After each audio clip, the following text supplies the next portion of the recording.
ගෞරවනීය සේනාසනාධිපති නායක ස්වාමීන්ද්‍රවර ප්‍රමුඛ සෙනසුන් වැසි පූජනීය මහා සංඝරත්නයන් අවසරයි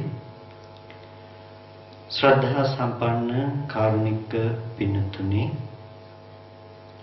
වර්ෂයක් පාසා වර්ෂ 22ක් මුළුල්ලෙහි ඒ සිද්ධ කරන උත්තරීතර කුසල ධර්ම සමුදායක තවත් එක් අවස්ථාවක් අද දවසේදීත් මේ හැම දිනම සම්බන්ධ වෙන්නේ බුද්ධ ශාසනයක් කියලා කියන්නේ මේ ලෝකේ පරම දුර්ලභ දෙයක්. ඒක ලේසියෙන් ලබන්න පුළුවන් කමක් නැත්තේ. මොකද බුදුරජාණන් වහන්සේ නමක් මේ ලෝකෙට පහළ වෙනවා කියන එක ලේසියෙන් සිද්ධ නොවෙන්නේ ඒක ඕන කෙනෙකුට කරන්න පුළුවන් දෙයක් නොවන නිසා. ලාමක වීරයකින් ලාමක ශ්‍රද්ධාවකින් සම්මා සම්බුද්ධත්වය ලබන්න පුළුවන් කමක් නැත්තේ. සඳහන් වෙන්නේ කෙනෙක් උදැල්ලක් පැසක් අරගෙන මම මේ මහ පොළොව නොපොළොවක් කරනවා කියලා මේ පස් ඔක්කොම කොට අනිත් පැත්ත පෙරලන්න හැදුවොත් මේ පොළොව එයා කොච්චර කාලයක් හරි මේ පොළොව පෙරලන්න පුළුවන් වෙයි. හැබැයි මම සම්මා සම්බුද්ධත්වයේ සඳහා පෙරම්දම් පුරනවා කියලා පාරමිතා පුරනවා කියලා ගියොත් එයාට ඒක ලේසි වෙන්නේ නැහැ කියලා. ඒ මේ භවයෙන් වැහිලා යනවා.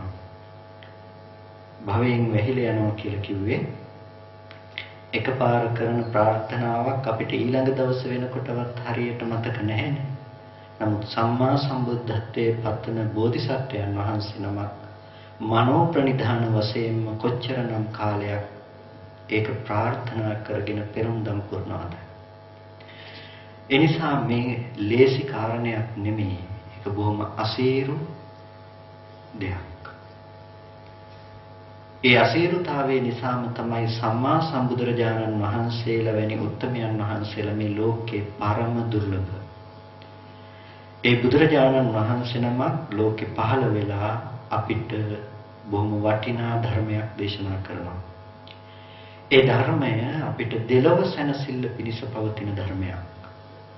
දෙලොව සැනසෙල්ල පිණිස පවතිනවා කියලා කිව්වේ මෙලොවත් පරලොවත් ඒ වගේම මේ දෙකෙන්ම මිදෙන්නත් හේතු වෙන වටිනා ධර්මයක්. මේ හැමදේම අපිට ලැබිලා තියෙන්නේ මේ කුසල පූර්ණ ජීවිතයක් ගත කරන්න අපිට මඟ පෙන්වලා තියෙන්නේ ඒ බුද්ධ ධර්මයේ තුල. ඒ නිසා කුසල ධර්මයන් අපි කාගේ ජීවිතවලට යහපත පිණිස සැනසෙල්ල පිණිසම පවතින දෙයක්. ඒ වගේම මේ බුද්ධ ශාසනය කියලා කියන්නේ බුදුරජාණන් වහන්සේගේ පණිවිඩය කියන එක. ශාසනය කියන්නේ සසුන අස්න. එතකොට මේ පණිවිඩය බුදුරජාණන් වහන්සේ නමකගෙන් අපිට ලැබෙන උත්තරීතර පණිවිඩයක් තියෙනවා. උපාද සූත්‍රයේදී දැක්වෙන්නේ බුදුරජාණන් වහන්සේ නමක් මේ ලෝකේ ඉපදුනත් නැතත් ලෝකේ ධර්මතාවයක් තියෙනවා.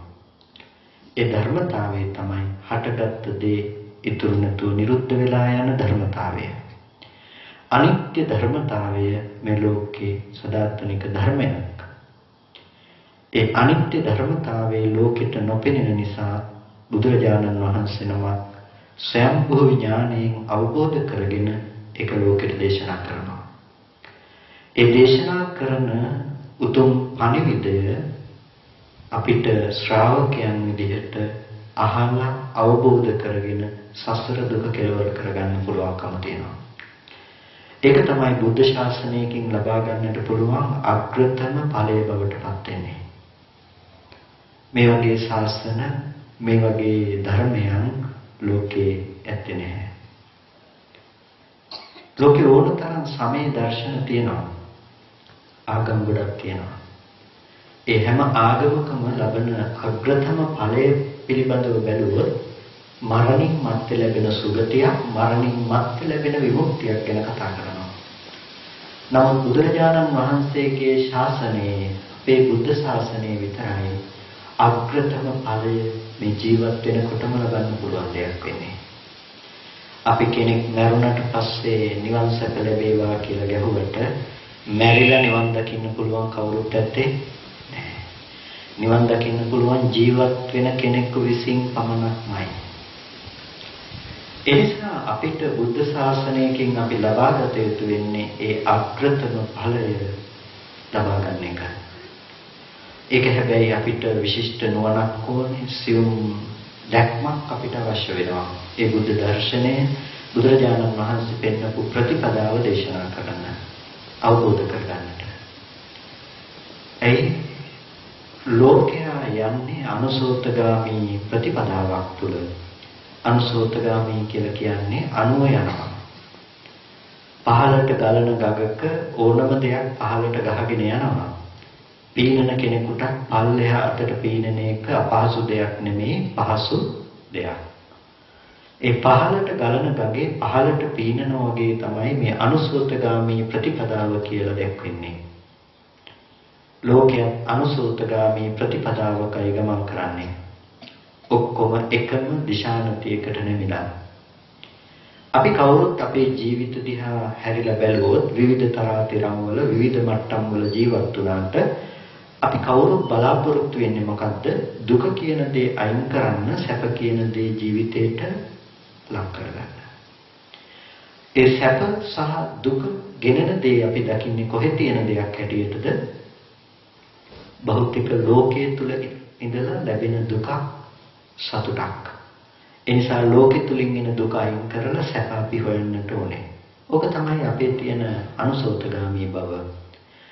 නමුත් භාග්‍යවතුන් වහන්සේ, බුදු පියාණන් වහන්සේ අපිට පැහැදිලි කළා පටිසෝතගාමී ප්‍රතිපත්තිය.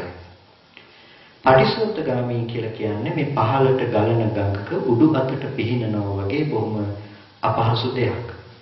පහළට ගලන ගඟක උඩු අතට පිහිනන්න දුර්වලයෙකුට පුළුවන් කමක් නැත්තේ. ඒකට බොහොම ශක්තියක් ඕනේ. ඒ වගේ මේ ධර්මයේ තුල ගමන් කරන්න පුළුවන් හොඳ ශක්තිවන්තයෙකුට විතරයි. ඒ ශක්තිය කියලා කිව්වේ කායික ශක්තිය නෙමෙයි. ප්‍රඥා ශක්තිය, ඥාන ශක්තිය. ඥාන ශක්තියෙන් විතරයි කෙනෙකුට ධර්මයේ තුල ගමන් කරන්නට පුළුවන්. ඒ ඥානය, ප්‍රඥාව නැතුව බෑ. ඒ නිසා භාග්‍යවතුන් වහන්සේ පැහැදිලි කරනවා පඤ්ඤාවන්තස්සායන් ධම්මෝ නායන් ධම්මෝ දුප්පඤ්ඤාස. ධර්මයේ තියෙන ප්‍රඥාවන්තයින්ට එහෙමත් නැතිනම් දුෂ්ප්‍රඥයින්ට නෙමෙයි. එහෙනම් මේ ධර්ම උතුම් නුවණැත්තන්ට තියෙන ධර්මයක්. නුවණැත්තු ප්‍රඥයෝ කියලා කියනකොට මේකෙන් මේ කියන්නේ හොඳට ඉගෙන ගත්ත අය නෙමෙයි.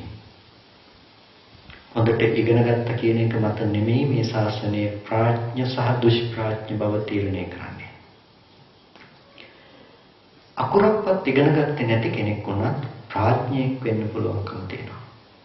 ප්‍රඥ දුෂ්ප්‍රඥ බව තීරණය කරන්නේ වෙනෙන දෙයට ඔබෙන් පවත්තන නුවණකට සාධාරණව.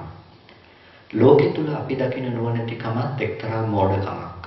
ඒක අවසානයේ යනකොට තේරුම් ගන්න පුළුවන් වෙයි. ගොඩක් දෙනෙක් කල්පනා කරනවා මේක නුවණැත්තන්ට තේරෙනවා නම් සුනීත සෝපාකල නිවන් දැක්කේ කියලා. සුනීත සෝපාකලගේ නිවන ගැන කතා කරන බොහෝ දිනකට අමතකයි සත්‍යක නිවන් දැක්කේ නැහැ කියන එක. සත්‍යක කියන්නේ පඬිතෙක්, වාදියෙක්, දඹදිව තලයේ නොයෙක් දිශාවලට ගිහිල්ලා වාද කරපු කෙනෙක්. එයාට නිවන් දකින්න පුළුවන් කමක් ලැබුණේ නැහැ. හැබැයි අධ්‍යාපනයක් නොලබපු සුනීත සෝපාකල නිවන් දැක්කා.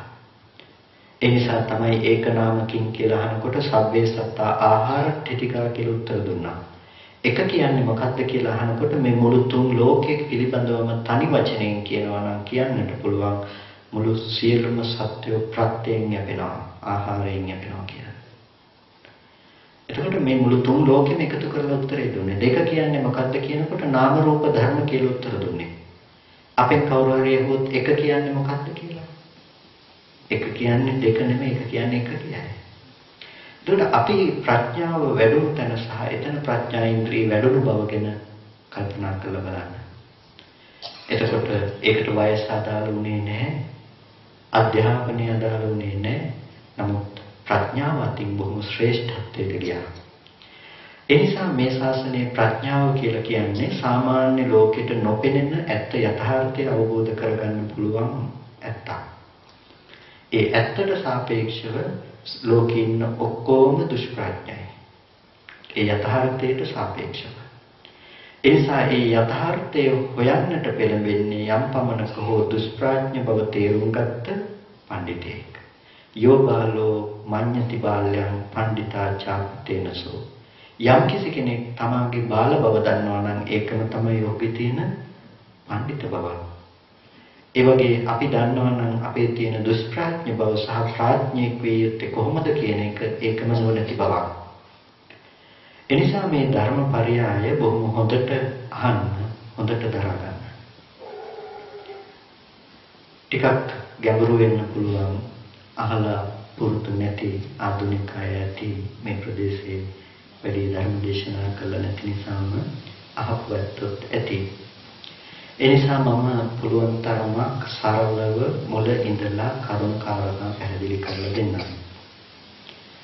පින්තුනි, බුදුරජාණන් වහන්සේ නමක් ලෝකෙ පහළ වෙලා අපිට දේශනා කරන්නේ බොහොම වටිනා යථාර්ථවාදී ධර්මයක්. ඒක යථාර්ථවාදී ධර්මයක් කියලා කියන්නේ මේ ධර්මය කියලා අපිට පෙන්වුවේ ලෝකෙ කොහේවත් නැති දෙයක් අරගෙන ඇවිල්ලා අපිට කිව්ව නෙමෙයි. අපේ ජීවිතේම ඇත්ත යථාර්ථය නමුත් අපිට නොපෙනෙන ඇත්ත. ඒක තමයි අපිට දේශනා කළේ. කෙනෙකුට නොපෙනෙන තම තමන්ගේ තියෙන යථාර්ථය ඇත්ත ජීවිතේ මොකද්ද කියන එක භාග්‍යතුන් වහන්සේ පැහැදිලි කරලා දේශනා කළා. මෝඩකම දුරු වෙන විදිහට ධර්මයේ දේශනා කළා. මෝඩකම තමයි යථාර්ථය නොදකින මේ මනස. නොදකින නිසා තමයි අපි දුක කියන දේ නැවත නැවතත් ඇසුරු කරන්නට පෙළඹෙන්නේ. ජේතවනාරාමයේ පහනක් පත්තු වෙන වෙලාවක හවස් යාමේදී පළගැටියෝ වගේ සත්තු ඇවිල්ලා මේ පහනට පනිනවා. මේක දැකලා බුදුරජාණන් වහන්සේ දේශනා කළ උපමාවක්. මේ පළගැටිය පහන් දැල්ලට පනිනවා වගේ. කාමභෝගී සත්‍ය නැවත නැවතත් ඒ කාමයේ බලාපොරොත්තු වෙනවා භෞතික ලෝකයේ තුලින්. රූපෙට කැමති වෙනවා, කැමති වෙන අපි කැමති වෙන රූපේ හොයනවා. ශබ්දයට කැමති වෙන අපි කැමති වෙන ශබ්ද ලෝකෙ තුල හොයනවා. අපි හිතන්නේ අපි දකින රූපෙ තිබිලා තමයි අපිට කැමැත්ත එන්නේ කියලා. ඒ ශබ්දය අහුවොත් තමයි අපිට කැමැත්ත එන්නේ කියලා. මේ දැක්ක තමයි අපි කාගේ ජීවිත. ඒ නිසා අපි හැමදාම උත්සාහවත් වෙනවා මොකක් කරන්නද? අපි කැමති රූප එළිය තියාගන්න. කැමති විදිහේ ශබ්ද අහන්න. නමුත් ඒ විදිහට කාමය අපි කැමති වෙන අපිට ලැබෙන්නේ මොකද්ද? ඒක විපරිණාමයට වෙනස් බවට පත් වෙන ලෝකයක් අපිට ලැබෙනවා. එනිසාම අපිට කියනවා ඒ කාම වස්තුන් ලැබුණොත් අපි සතුටු වෙනවා. ලද්ධාමච්චෝ යදිච්චති ලැබිලා තව තවත් සතුටු වෙනවා. හැබැයි තේකාම පරිහායන්ති ඒ කාමය පරිහානියටපත් වෙනකොට සල්විද්ධෝව රූපති. ඊතලයකින් පහර කාපු කෙනෙක් වගේ අපි අඬනවා, වැළපෙනවා. දරුවෙක් නැති මාතාවක් දරුවෙක් ලබා ගැනීම සඳහා මොනතරම් කැමැත්තක් දක්වනවද? හැබැයි ඒ දරුවෙක් ලැබුණට පස්සේ ඒ දරුවා නිසා එන දුක පීඩාව මොනතරම් ජීවිතේ විඳිනවද? එක්ක හොඳට ඉන්න දරුවා ඉන්නකොට Tamanට මැරිලා යන්න වෙයි. එහෙම නැත්නම් Taman ඉන්නකොට දරුවා නැති වෙලා යයි. එහෙම නැත්නම් දරුවා අකමැති කෙනෙක් බවට පත් වෙයි. ඔය යථාර්ථයට ලෝකේ හැමදාම අපිට මුහුණ දෙන්න වෙනවා. ඔක තමයි භෞතික ලෝකයේ තුල අපි බලාපොරොත්තු වෙන සැප සහ සැප කියලා හිතාගෙන දුකම නැවත නැවත අසුරු කරන කම. හරියට පළගැටිය පහන් දැල්ලට පනිනවා වගේ. පහන් දැල්ල පෙනෙන දර්ශනයට පළගැටිය කැමතියි. ආලෝකයට කැමතියි. කැමති නිසා පළගැටිය හිතනවා කැමති ආලෝකය ලබා ගන්න. ඒ නිසා තමයි පළගැටිය පහන් දැල්ලට පනින්නේ. හැබැයි කැමති ආලෝකයේද ලැබෙන්නේ පිච්චෙන දුකද? පිච්චෙන දුක. පළගැටියට තව පොඩ්ඩක් හරි පණ තිබුණොත් පළගැටිය උත්සාහවත් වෙන්නේ මොකක් කරන්නද? අර දුකක් ගෙනල්ලා දුන්න පහන් දැල්ලට නැවත පනිනවා. ඒ පළගැටිය දන්නේ නැහැ මම කැමති පහන් දැල්ලම තමයි මට දුක ගෙනාවේ කියලා. ඒ නිසා ලෝකේ ජීවත් වෙන අපිට එක පැත්තකින් එක දුකක් ඇති වෙනකොට අපි ඒ දුක නැති කරගන්න කියලා තව දුකක් ගන්නවා. ඒක දුකක් වෙනවා. ආයෙත් ඒ දුක නැති කරගන්න තව දුකක් ගන්නවා. ඕකට තමයි අපි ජීවත් වෙනවා කියලා කියන්නේ. හැමදාම ප්‍රශ්නයක් ඔළුවේ තියාගෙන ඒ ප්‍රශ්නෙට විසඳුමක් අපි හොයනවා. හැමදාම උදේ නැගිටින්නෙම එදා දවසේ කරන්නට තියෙන විසඳන්නට තියෙන ප්‍රශ්න පත්‍රයක් අතේ තියාගෙන. හවස් වෙනකොට විසඳ ගන්න හම්බුනොත් සතුට වෙනවා, විසඳ ගන්න බැරි වුණොත් දුක සහිතව නැවත ඉදිරියට තියෙනවා. අපි ජීවත් වෙනවා කියලා කියන්නේ ඔන්න ඔය ප්‍රශ්න වලට උත්තර සපයන එකට. ඒ නිසා බුදු පියාණන් වහන්සේ දැක්ක මේක ඒ තරම් ප්‍රඥාවන්ත වැඩක් නෙමෙයි. මේ සත්‍යයන්ට මේ නිවීම නෑ. ඇයි ඇවිලුණු දේ ඇතුලේ නිවීම කියන දේ කවදාවත් හොයන්න පුළුවන් කමක් නැත්තේ. ඒ නිසා නිවීම කියන දේ ලබන්නට නම් ඊට වඩා විශිෂ්ට ශ්‍රේෂ්ඨ ඥාන දර්ශනයක් ඕන වෙනවා. නුවණ. ඒ නුවණ තමයි අපිට බුදු පියාණන් වහන්සේ ප්‍රතිපදාවක් විදිහට අනුගමනය කරන්නට අවශ්‍ය මාර්ගයක් විදිහට පෙන්වලා දුන්නේ. ඒ නුවණ අපි තුල ඇති කරගත යුත්තේ කොහොමද කියන එක. ඒ නිසා අපිට කිව්වා ඉස්සෙල්ලාම අපි ජීවත් වෙන මෝඩකම පිළිබඳව තේරුම් ගන්න. අපි ජීවත් වෙන මෝඩකම අපේ මනස පිළිබඳව හොඳට තේරුම් ගන්න. අපි හොයන්නට යන තැනයි අපිට වැරදුණු තැන. අපේ මෝඩකම නිසායි අපිට වැරදුනේ. මම ගොඩක් වෙලාවට මතක් කරන උදාහරණයක් තියෙනවා. මොකක්ද අපේ තියෙන මෝඩකම? රත්තරන් විදින මනස වගේ. රත්තරන් විදින මනස, රත්තරන් වල සැප අපිට දැනෙන්නේ කොහෙටද? ඇඟට දැනෙනවද? හිතට දැනෙනවද? හිතට දැනෙනවා. මෙච්චර වටින රත්තරන් මාලයක්. එතකොට ඒකේ වටිනකම අපිට ඇඟට දැනෙන්නේ නැහැ, ඒක දැනෙන්නේ හිතට. අපි බොහොම වටිනා මාලයක් දාගෙන සතුටින් පාරේ යනවා. පාරායිනේ යන මිනිස්සේ පාරායිනේ වැටිලා තියෙන වැල් කෑල්ලක් අරගෙන කරේ දා ගන්නවා. අපි මේ මිනිස්සයාට කියනවා පිස්සෙක් කියලා. ඒ කිසිම වටිනකමක් නැති අර වැල් කෑල්ල අරගෙන කරේ දාගත්තා. පින්නතුනේ අපි කිව්වට එයාට පිස්සෙක් කියලා, එයා ඉන්න මනසයි අපි ඉන්න මනසයි දෙකම එක සමානයි. පුංචි වෙනසක් තියෙනවා. එයා ලෝක සම්මතයට එකඟ නැහැ. අපි ලෝක සම්මතයට එකඟයි. එච්චරයි වෙනස. නැතිනම් එයා ඒක දාගත්තේ වටින නිසා නෙමෙයිද? ඒක මාලයක් හැටියට එයා කරේ දාගත්තේ ඒක එයාට වටින නිසා, ඒක එයාට ඕනේ. අපි මාලේ දාගත්තේ අපිට වටින නිසා. ඒක අපිට ඕනේ. එතකොට දැන් මේක වටිනකම තීරණය කළේ මොකක් මතද? වටිනාකම දකින්න කෙනෙකුගේ මනස මත. ඒ මනස අපි දෙන්නගේ මේකයි. හැබැයි ලෝකයක් සම්මතයි රත්තරන් මාලේ වටිනවා කියලා, අරක සම්මත නැහැ. එච්චරයි වෙනස උනේ. හෙට වෙනකොට මුළු ලෝකේ ඉන්න ඔක්කොම වැල් කෑලි කරේ දා ගන්න අය වෙලා අපි විතරක් මාලේ දාගත්තොත් බය වෙන්නේ අපි පිස්සෙක් වෙනවා. ඒ නිසා මේක වටිනකම තියෙන්නේ අපි හිතාගෙන ඉන්න භෞතික වස්තුව පැත්ත කියලා. ඒ නිසා වටිනකම් සහිත ලෝකේ අපි හැමදාම හොයනවා. ඇයි ඒ දේ වටිනවා? 5000 නෝට්ටුවක් බොහොම වටිනවා. වටින නිසා අපි 5000 කොලේ හොයනවා, ලබා ගන්න කැමැත්ත තියෙනවා. ඇත්තටම වටින්නේ 5000 කොලේද කියලා බැලුවොත් කඩදාසි කොලයකට වටිනකමක් තියෙනවද? කඩදාසි කොලයකට වටිනකමක් නැහැ. හැබැයි අපිට 5000 කොලේ වටින දෙයක් වෙලා.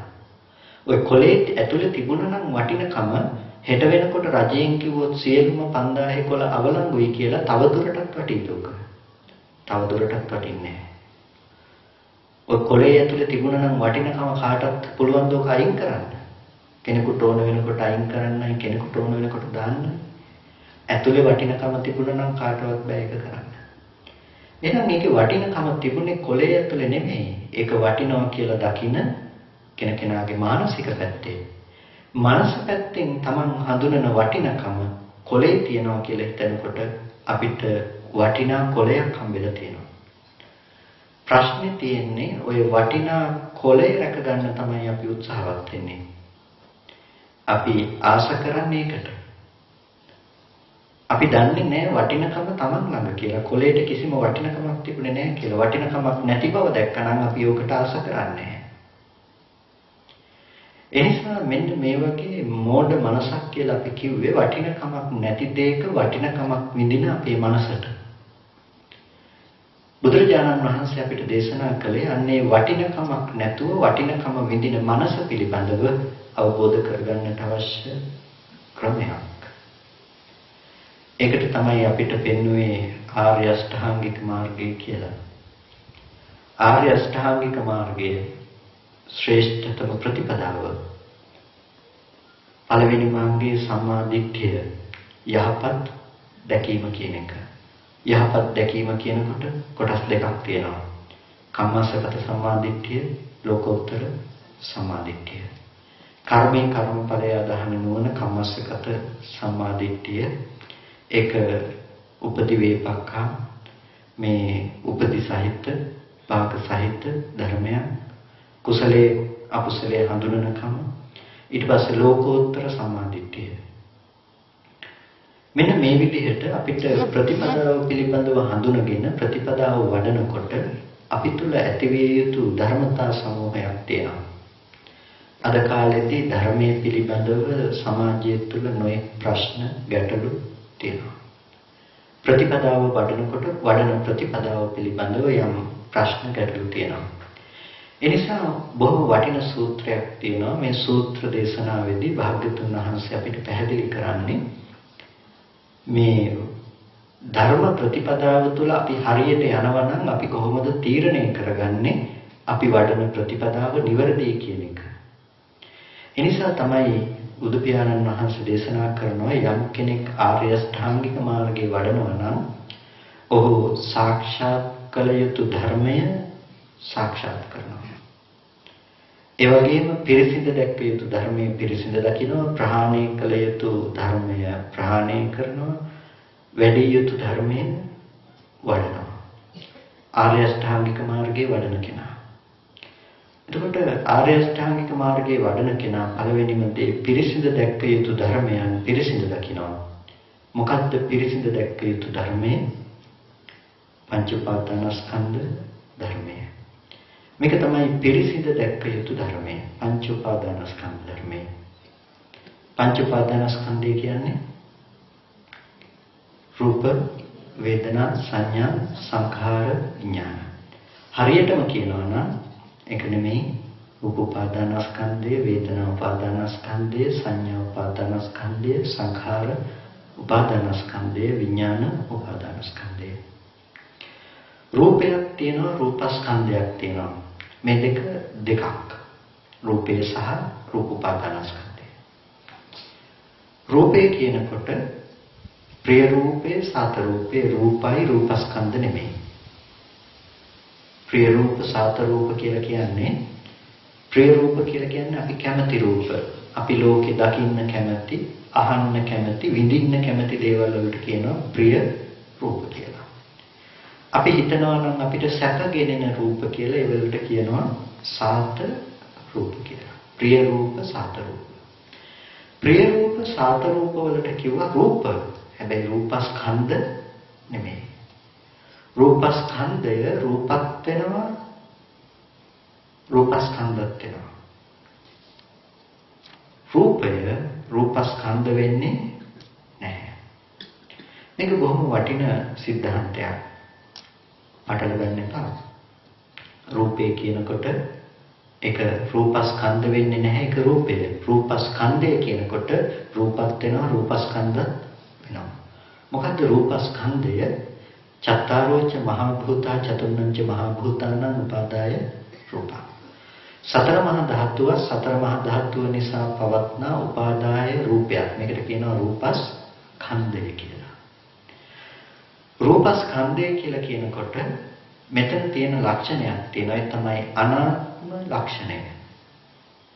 අනාත්ම ලක්ෂණය. අනිත්‍ය, අනාත්ම, දුක්ඛ ලක්ෂණයක් තියෙනවා.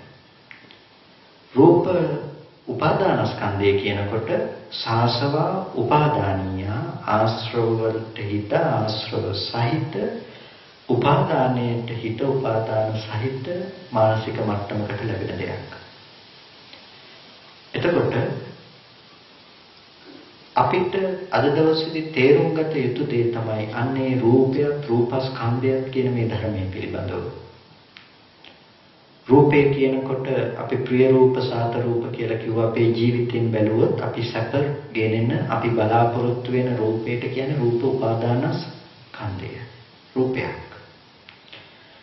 අපි අම්මට බොහොම ආදරේ. අම්මට ආදරේ කියනකොට ඒ අම්මා කියන රූපයක්. රූප උපාදානස්කන්ධයක්.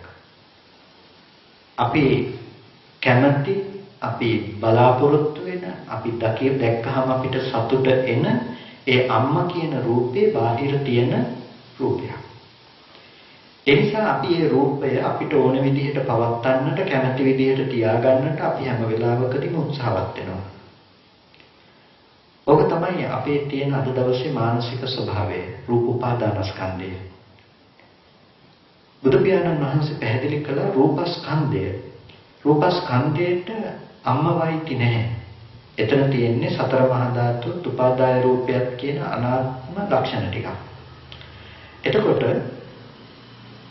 කෙනෙකුට අවබෝධ කරගන්න තියෙනවා දැන් අම්මා කියන ස්වභාවය පිළිබඳව, නැතිනම් රූප උපාදානස්කන්ධය පිළිබඳව එයාට අවබෝධ කරගන්න සිද්ධ වෙනවා. රූප උපාදානස්කන්ධය පිරිසිදු දැක්ක යුතුයි, අවබෝධ කරගත යුතුයි. ඒ කියන්නේ අද අපි විඳින අපේ මානසික මට්ටම පිළිබඳව අපි පිරිසිදු දැක්ක යුතුයි. පිරිසිදු දකින්න වෙන්නේ එතන යථාර්ථය අපිට බලන්නට වෙනවා. ඔබ අම්මා කියන රූපේ පිළිබඳව නුවණින් ඔබට මෙනෙහි කරලා බලන්නට වෙනවා. ඒ රූපේ දිහා බලනකොට ඔගොල්ලන්ට හිත තියන්නට වෙන්නේ රූපස්කන්ධයට. ඔගොල්ලන්ට බලන්න වෙයි එතන තියෙන පඨවි ධාතුව අම්මද? තදගතිය අම්මා නෙමෙයි. ආපෝ ධාතුව නෑ. තේජෝ ධාතුව, වායෝ ධාතුව මේකක්වත් අම්මා උනේ නෑ. එහෙනම් ඇහැට ආපු වර්ණ සටහන පාට ටික ඒ ටිකත් අම්මා නෙමෙයි. ඒ රූපයේ අම්මා කියන බව රූපෙට අයිති දෙයක් උනේ නෑ. ඒක රූපෙ තිබුණේ නැති දෙයක්. එතකොට ඒක රූපෙට අයිති නැති, රූපෙ නොතිබුණු දෙයක් නම් රූපස්කන්ධය ඇති තැනක අපි රූපය හදාගත්ත උපාදානස්කන්ධයක් සකස් කරගත්තා. බාහිර රූපය ඇවිල්ලා කිව්වේ නෑ මේ ඉන්නේ අම්මා කියලා. ඒ ඉන්න රූපේ අම්මම නම් ලෝකේ ඉන්න හැමෝටම මේ රූපේ දකින ඔක්කොටම හිතෙන්න එපා මේ අම්මා ඉන්නවා කියලා. නමුත් මට විතරක් ඒ රූපේ දකිනකොට අම්මව සිහිපත් වෙලා අනිත් අයට අම්මා සිහිපත් නොවෙන්නේ. ඒ නොවෙන්නේ ඒ රූපය අම්මා නොවුණු නිසා. ඒ රූපය අම්මා කරගන්න බව තිබුණේ කොහෙද? කෙනෙකුගේ සිතේ. ආශ්‍රව පැත්තෙන් අරමුණු කළේ. අම්මව අරමුණු කළේ ආශ්‍රව ටිකත් එක්ක ගිහිල්ලා. අම්මා බාහිර ඉන්නවා කියන මට්ටම තේරුම් ගත්තේ කෙනෙකුගේ හිතේ රැස් කරගත්ත දේවලුත් එක්ක. අපි දන්නේ පුංචි කාලේ ඉඳලා අපිව හදාගත්ත අපේ අම්මා. එතකොට අපි ඇසුරු කරලා පුරුදු අම්මව තමයි අපි දකින්නේ. ඒ අම්මා කියන ස්වභාවයේ රූපෙ තිබුණේ නැහැ. ඔය අම්මා වගේම කෙනෙක් හිටියොත් එළියේ. ඒ අම්මා කියලා කියන්නේ නැති වෙයිද? කියනවා. ඇයි රූපය අම්මා වගේම පේන නිසා. එතකොට අපි කිව්වේ රූපය අම්මා නිසා නෙමෙයි. ඒක අම්මා වගේ අපිට පේන නිසා අපි දන්න අම්මා කියන ව්‍යවහාරය මේකට කළා. ඔකට මම මතක් කරන උදාහරණයක් තමයි අපි කිව්වොත් එහෙම ඔයගොල්ලන්ට පාන් ගේන්න කියලා ඔයගොල්ලෝ කවුරුත් ගිහිල්ලා පාන් අරගෙන එයි. පාන් ගේනකොට මෙතන ඉන්දියන් ජාතිකයෙක් හිටියොත් එයාත් ගිහිල්ලා අරගෙන එනවා. එයා බුලත් පිටක් අරගෙන එනවා. ඇයි ඒගොල්ලෝගේ භාෂාවෙන් පාන් කියන්නේ බුලත් වලට. එතකොට පාන් කියන શબ્දය ඕගොල්ලෝගේ කන ළඟට යනකොට පාන් රාත්තලක් වෙලා එයාගේ කන ළඟට යනකොට බුලත් පිටක් වෙලා ගියාද? නෑ. શબ્දය එකම විදිහට ඇහුණා. ඇහුණ තැනදී දෙන්නම දැනගත්තේ දෙන්න දන්න ටික. එයා සිහිපත් කරගන්නවා එයා දන්න සීමාවේ එයා දන්න පාන්, අපි සිහිපත් කරගත්ත අපි දන්න පාන්. දෙන්නම දැනගත්තේ හැබැයි ඇහුණ වචනේ. ඔය ඇහුණ වචනේ පාන් කියන එක තිබුණා නම් දෙන්නටම වෙන්න ඕන එකක් නේ. ඔක තිබුණේ වචනේ නෙමෙයි. එහෙනම් ඒ වචනය ඇසුරු කරන කෙනාගේ මනස පැත්තේ තියෙන ටික දැනගත්තා. දැනගෙන අපි හිතුවා වචනෙන් තමයි මට පාන් කියන එක දැනගන්න පුළුවන්කම ලැබුණේ කියලා. අන්න එතන තමයි අපිට වරදින තැන.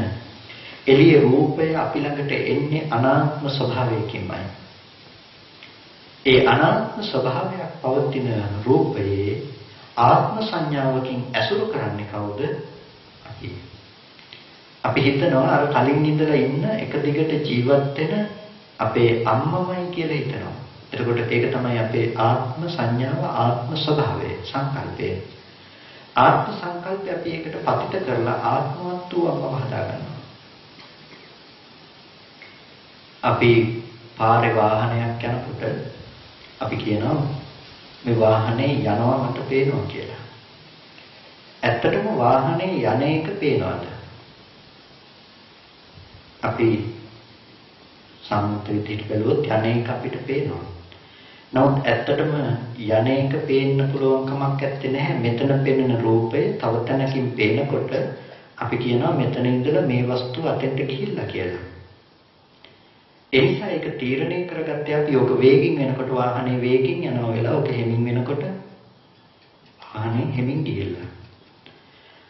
අපි ජීවත් වෙනකොට හැම වෙලාවකදීම සිද්ධ වෙන ස්වභාවය තමයි රැස් කරගන්න කම. ඒ කියන්නේ මෙතනට බණ කියන්නට එන්නට කලින් ඕගොල්ලෝ මාව රැස් කරගෙන හිටියේ නැහැ. හැබැයි දැන් රැස් කරගත්තා. බණ කියන්නට ආපු හාමුදුරුවෝ හෙට දවසේදී ඕගොල්ලන්ට ලැබුණොත් පාරකයින් ඉන්නවා මාව දකින්න ඕගොල්ලෝ කියයි බණ කියපු හාමුදුරුවෝ පාරයින් ඉන්නවා කියලා. බණ කියපු හාමුදුරුවෝ පාරයින් ඉන්න පුළුවන්ද? බණ කියපු හාමුදුරුවෝ පාරයින් ඉන්න පුළුවන් නම් ඕක දකින ඔක්කොටම හිතෙන්න ඕනේ බණ කියපු හාමුදුරුවෝ පාරයින් ඉන්නවා කියලා. නමුත් දකින ඔක්කොටම හිතෙන්නේ නැහැ. ඕගොල්ලන්ට හිතෙනවා. එහෙනම් බණ කියපු හාමුදුරුවෝ පාරයින් ඉන්න පුළුවන්කම තිබුණේ නැහැ. ඔන්න ඔයගොල්ලෝ රැස් කරගත්ත බණ කියපු හාමුදුරු පාරයින් ඉන්නවා කියලා එළියෙන් අනාත්ම රූපයක් ඇහැට ආපු තැනක Taman සිහිපත් කරගත්ත බණ කියපු හාමුදුරු ඒකත් රැස් කරා. ඊළඟ දවසේ සේනාසනයේ පැත්තෙන් ඔයගොල්ලන්ට මාව දකින්න පුළුවන් වුණා. තායදා බණ කියපු අර පාරයින් හිටපු හාමුදුරු මේ ඉන්නේ. එතකොට දැන් ඔයගොල්ලෝ තව ටිකක් සිහිපත් කරගත්තා. දැන් ඒ බණ කියපු පාරයින් හිටපු හාමුදුරුවෝද ඉන්නේ. එහෙම නැත්නම් ඇහැට අනාත්ම වර්ණ සටහනක් පේන තැනක Taman සිහිපත් කරගන්නවද බණ කියපු පාරයින් හිටපු හාමුදුරුවෝ. Taman සිහිපත් කරගන්න දේ. ඒ නිසා තමයි කිව්වේ රූප උපාදානස්කන්ධය කියනකොට ආශ්‍රව සහිත උපාදාන සහිත තැනකින් අරමුණු කරන්නේ. ඒ බණ කියපු හාමුදුරුවන්ට ඔයගොල්ලෝ කැමති වෙන්න පුළුවන්, අකමැති වෙන්න පුළුවන්, කැමතිත් නොවේ, අකමැතිත් නොවේ පවතින්න පුළුවන්. නමුත් ඉන්නේ රූප උපාදානස්කන්ධය මත. ගද්දුලබද්ද සූත්‍රයේදී බුදු පියාණන් වහන්සේ පැහැදිලි කරනවා ගද්දුලබද්ද කියලා කියන්නේ බඳින ලද, ගද්දුල කියන්නේ බල්ලට. බඳින ලද බල්ලා. කණුවක බල්ලෙක් ගැට ගහලා හිටියොත් මේ කණුවක ගැට ගහපු බල්ලා මේ කණුව වටේට කැරකෙනවා. ඇවිත්තොත් කණුව වටේට, හිටගත්තොත් කණුව ළඟ වයින්. ඉඳගත්තත් කණුව ළඟ, නිදාගත්තත් කණුව ළඟ වයින්. ඒ වගේ මේ අසෘතවත් පුතඥය පංච උපාදානස්කන්ධයකම ඇවිදිනවා, පංච උපාදානස්කන්ධයකම සැරිසරනවා, පංච උපාදානස්කන්ධයකම ඇසුරු කරනවා. ඒ වගේ අපි ඇසුරු කරනවා. අපි පංච උපාදානස්කන්ධ මානසික මට්ටමක්. අපි දන්න අම්මා, දූ, පුතා. ඒ නිසා මේ දෙයින් අපිට දුක එනවා. ඇයි? අම්මා නැති වෙනකොට අපි හිතනවා අම්මා නැති වුණ නිසායි මට දුක ආවේ කියලා. අපි ඒ දුක විඳිනවා. හැබැයි අපි දන්නේ නැහැ අපි දුක් විඳේ අම්මා නැති වුණාට නෙමෙයි අම්මා ජීවත් වුණාට කියලා. අපි අඬන්නේ, අපි වැළපෙන්නේ අම්මා නැති වුණාටද අම්මා ජීවත් වුණාටද? අපි අඬන්නේ අම්මා ජීවත් වුණාට. ඒ ජීවත් වුණාට කියලා කියන්නේ. ජීවත් වෙච්ච කාලේව හිතනකොට නෙමෙයිද දුක එන්නේ? මෙච්චර ආදරෙන් මට සලකපු, මගෙත් එක්ක මෙච්චර කාලයක් හිටපු අම්මා කියන එක. කෙනෙකුගේ මරණය ඔයගොල්ලන්ට දුකක් වෙන්නේ නැහැ. අද දවසේ ලෝකෙ කොච්චර මිනිස්සු මැරෙනවද? ඔයගොල්ලන්ට දුක එනවද? දුක එන්නේ නැහැ. එහෙනම් මරණය නෙමෙයි දුක ගෙනාවේ. ඔයගොල්ලෝ දන්න, හඳුනන, ආදරය කරන කමත් එක්ක, ඔයගොල්ලෝ ඇසුරු කරපු කමත් එක්ක, ඒ ඇසුරු කරපු, දන්න, හඳුනන, ආදරණීය අම්මා මැරුණොත් අන්න දුකයි. අපි කියයි මැරුණාම දුකයි කියලා. නෑ, මැරුණ නිසා නෙමෙයි දුක ආවේ. ඒක ඇසුරු කරපු කම නිසා. අපේ සේනාසනේ ඉන්න එක පොඩි හාමුදුරු කෙනෙක්, මේ පොඩි හාමුදුරුගේ තාත්තා පොඩි කාලෙම නැති වෙලා. මේ පොඩි හාමුදුරු කියන එක සම්පූර්ණම ඇත්තම පොඩි කාලෙදී මට හොඳට මතකයි. තාත්තා නැති වුණු දවසේදී මට ඒක වැඩි ගාණක් තිබුණේ නෑ. මට මහ දුකක්, තේරුමක් තිබුණේ නෑ. හැබැයි අක්කල දෙන්නගෙන් පොඩි අක්කට සාමාන්‍ය ටිකක් දුකක් තිබුණා. ලොකු අක්කට ඊට වඩා, ලොකු අක්කට සහ අම්මට මහා දුකක් තිබුණා. ඒගොල්ලෝ අඬමින් වැළපෙමින්ම හිටියා. නමුත් අපි යාළුවොත් එක්ක හිට මෙහෙට යන මට්ටමින් හිටියා කියලා. එතකොට දැන් මේ තාත්තා නැති වෙනකොට නම් මේ දුක ආවේ වටපිටාවේට කෙසේ වෙතත් පවුලයටවත් එක දුකක් ගෙනල්ලා දෙන්නේ නැහැ. ඒ කියන්නේ එකම මට්ටමකින් දුක ගෙනල්ලා දෙන්නේ නැහැ. ඇයි මේ විවිධ මට්ටම් වලින් දුක ගෙනාවේ? අසුරු කරලා පුරුදු ආශ්‍රව රැස් කරගෙන තිබුණේ විවිධ මට්ටම් වලින්. පුංචි දරුවට පුංචි ළමයාට අර රූපය ගැන තිබුණු ආශ්‍රව ඒ ගැන තේරුම එයාට නැහැ. ඊට වඩා වැඩි හිටි වෙනකොට එයා රැස් කරගෙන තියෙන ප්‍රමාණය ඊට වඩා වැඩි. අම්මා ළඟට එනකොට ඒක බොහොමයි. ඒ නිසා දුකේ නානත්වයක් තිබුණා. අපි කියනවා නම් මරුණු නිසායි දුක ආවේ කියලා. මේ හතර දිනාටම මේ ඔක්කොටම එක සමාන විදිහට ඒ දුක එන්නේ. නමුත් මරුණු නිසා නෙමෙයි දුක ආවේ. එහෙනම් දුක ආවේ මොකද්ද? මේ තණ්හාව කරපු ප්‍රමාණයට අනුව චන්ද්‍රාගය අනුව තමයි අපිට දුක ගෙනල්ලා දුන්නේ. ඒ තණ්හා කලේ අපි රැස් කරගෙන හිටපු ආශ්‍රව ටික අනුව ඒ රූපෙට අපි ඇලුන බැඳුන ඇලීම බැඳීම අනුව තමයි අපිට දුක කියන දේ ගෙනල්ලා දුන්නේ. ඒ නිසා අම්මා මරුණට දුක් වෙනවා කියනකට වඩා හොඳයි අම්මා ජීවත් වුණාටයි දුක් වෙන්නේ කියන එක. මොකද ඒ ජීවත් කරගන්න මානසික මට්ටම නිසා තමයි කෙනකෙනා දුක් විඳින්නේ. ඒ නිසා අපිට අද දවසේදී උපාදානස්කන්ධය කියන එක පිරිසිදු දකින්නකොට ඔන්න ඔය කාරණාව හොඳට පැහැදිලි වෙන්නට ඕනේ. පැහැදිලි වෙන්නට කියලා කියන්නේ ඔබ අද දවසේදී හරියට ධර්ම මාර්ගය තුල ගමන් කරනවා නම් ප්‍රතිපදාව වඩනවා නම් ඔබට ඒ තුල ප්‍රත්‍යක්ෂ වෙන්නට ඕනේ පංචස්කන්ධයත් උපාදානස්කන්ධයත් මොකක්ද කියන එක හොඳට පැහැදිලි වෙන්නට ඕනේ. උපාදානස්කන්ධය කියනකොට අපි විඳින මානසික මට්ටම වැරදි බව ඔබට තේරෙන්නට ඕනේ. ස්කන්ධයන්ගේ අනිත්‍ය බව අනාත්ම බව ඔබට වැටහෙන්නට ඕනේ. රූපස්කන්ධය කියන එක හටගෙන ඉතුරු නැතුව නිරුද්ධ වෙන දෙයක්. රූපස්කන්ධයට අයිති බව තිබුණේ නෑ අම්මා තාත්තා ගෙවල් දොරවල් රූපස්කන්ධෙ තිබුණේ නෑ අනාත්ම ලක්ෂණ ටිකක් තිබුණේ. මෙන්න මේ ලක්ෂණය මේ ස්වභාවය ඔබට තේරුම් ගන්නට ඕනේ. ඒ නිසා තමයි මේක තේරුම් ගන්න තමයි නුවණක් ඕනේ කියලා කිව්වේ. අර ලෝකෙට මේ නුවණ අයිති නෑ. මේක තේරුම් ගන්න විශිෂ්ට නුවණක් ඕනේ. ඇයි හොඳ කල්පනාකාරී බවක් නොතිබුණොත්, පේන දෙයට ඔබෙන් පවත්තන නුවණක් නොතිබුණොත් අපිට මේක අවබෝධ කරගන්න බෑ. මොකද අපි පේන දේත් එක්කම සෙල්ලම් කරන්නේ බවට පත් වෙනවා. බල්ලෙකුට ගල් කැටයක් මස් කට්ටක් දැම්මා වගේ දෙයක්. ඒකත් එක්කම හැසිරෙනවා වගේ අපි පේන දේත් එක්කම හැසිරෙනවා නම් අපිට බෑ මේක තේරුම් ගන්න. ඒ නිසා ඊට ඔබෙන් පවත්තන නුවණක් විදිහටයි අපිට කිව්වේ මේක පිරිසිඳ දැක්ක යුතු ධර්මයක් පංච උපාදානස්කන්ධය.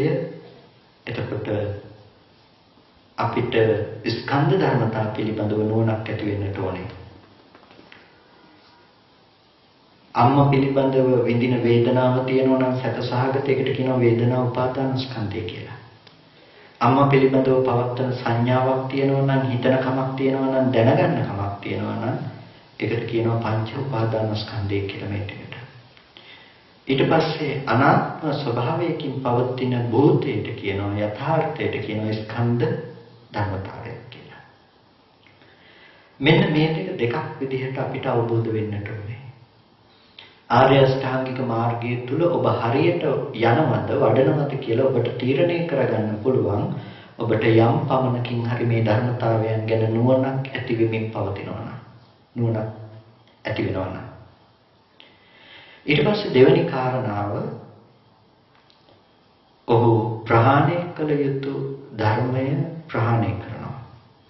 මොකද්ද ප්‍රහාණය කළ යුතු ධර්ම? අවිද්‍යාවත් භව තණ්හාවත්. අවිද්‍යාව කියන්නේ නොදන්නකම, චතුරාර්ය සත්‍ය ධර්මය නොදන්නකම. මොකද්ද චතුරාර්ය සත්‍ය ධර්මය? දුක්ඛ සත්‍ය, සමුදය සත්‍ය, නිරෝධ සත්‍ය, මාර්ග සත්‍ය. අපි දන්නවා දුක්ඛ සත්‍ය, සමුදය සත්‍ය, නිරෝධ සත්‍ය, මාර්ග සත්‍ය කියලා. එතකොට අපි අවබෝධ කරගන්නට ඕනේ හොඳට දුක්ඛ සත්‍ය. ඒක තමයි අවිද්‍යාවේ දුරු බව විද්‍යාව කියලා කියන්නේ. හරියට ආර්ය අෂ්ටාංගික මාර්ගයේ වඩන කෙනාට අවිද්‍යාව ක්‍රමක්‍රමයෙන් තුනී බවට පත් වෙනවා. යථාර්ථයේ පෙනෙනවා. දුක අවබෝධ වෙනවා කියන එක තේරෙන්නට ඕනේ. දුක කියලා කියන්නේ මොකද්ද? ජාතිපි දුක්ඛ, ජරාපි දුක්ඛ, ව්‍යාධිපි දුක්ඛ, මරණම්පි දුක්ඛං, අප්පේ සංපයෝගෝ දුක්ඛෝ, පියේ විප්පයෝගෝ දුක්ඛෝ, යම් පිච්ඡන්න ලබති තම්පි දුක්ඛං. ඉපදීම, ලෙඩවීම, මරණය, මහලු බව, කැමැති අයගෙන් වෙන්වීම, අකමැති අය හා එක්වීම, කැමැති දේ නොලැබීම කියන මේ දේවල් දුකයි කියලා අපි දන්නවා. මේ ටික දුකේ තියෙන දුක් වේදනාවක්. වේදනාවක් විදිහට අපිට දුක දැනෙන දෙයක් මේ කියන්නේ. දුක් වේදනාව. දුකේ තියෙන දුක්ඛ ලක්ෂණ ටිකක්. ඔය දුක් වේදනාව අවබෝධ කරගන්න ලෝකේ බුදුරජාණන් වහන්සේ නමක් ඕනේ නැහැ. ඇයි? තිරසංගත සතෙකුත් දන්නවා කයට දුකක් එනකොට, හිතට දුකක් එනකොට දුකක් කියන්න කවුරුත් දන්නවා. අපිත් දන්නවා. මේ ශාසනයෙන් බැහැර අයත් දන්නවා. හිතට දුකක් එනකොට, කයට දුකක් එනකොට දුකයි කියන්නේ. ඒකට කියන්නේ නැහැ දුක්ඛ ආර්ය සත්‍ය අවබෝධ කරගන්නවා කියලා. දුක්ඛ ආර්ය සත්‍ය අවබෝධ කරගන්න තියෙන නුවණකින්. ඒ නිසා දුකේ තියෙන ලක්ෂණ ටිකක්. ඒ දුක්ඛ ධර්මතාවය අවබෝධ කරගත යුත්තේ දුක්ඛ ලක්ෂණයන්ගෙන්. මොකද්ද දුක්ඛ ලක්ෂණය? පළවෙනිම ලක්ෂණය දුකේ තියෙන ස්වභාවයක්. මේ දුකේ සංකතාර්ථයක් තියෙනවා. ඒ වගේම දුකේ තියෙනවා සංතාපාර්ථයක් තියෙනවා. මේ දුකේ සංකත ලක්ෂණය කියලා කිව්වේ හේතුන්ගෙන් සකස් කරපු බව. මේ දුකේ තියෙන දුක්ඛ ලක්ෂණය. ඒ වගේම පීලනාර්ථය දුකේ තියෙන ලක්ෂණය. විපරිණාමාර්ථය දුකේ තියෙන ලක්ෂණය.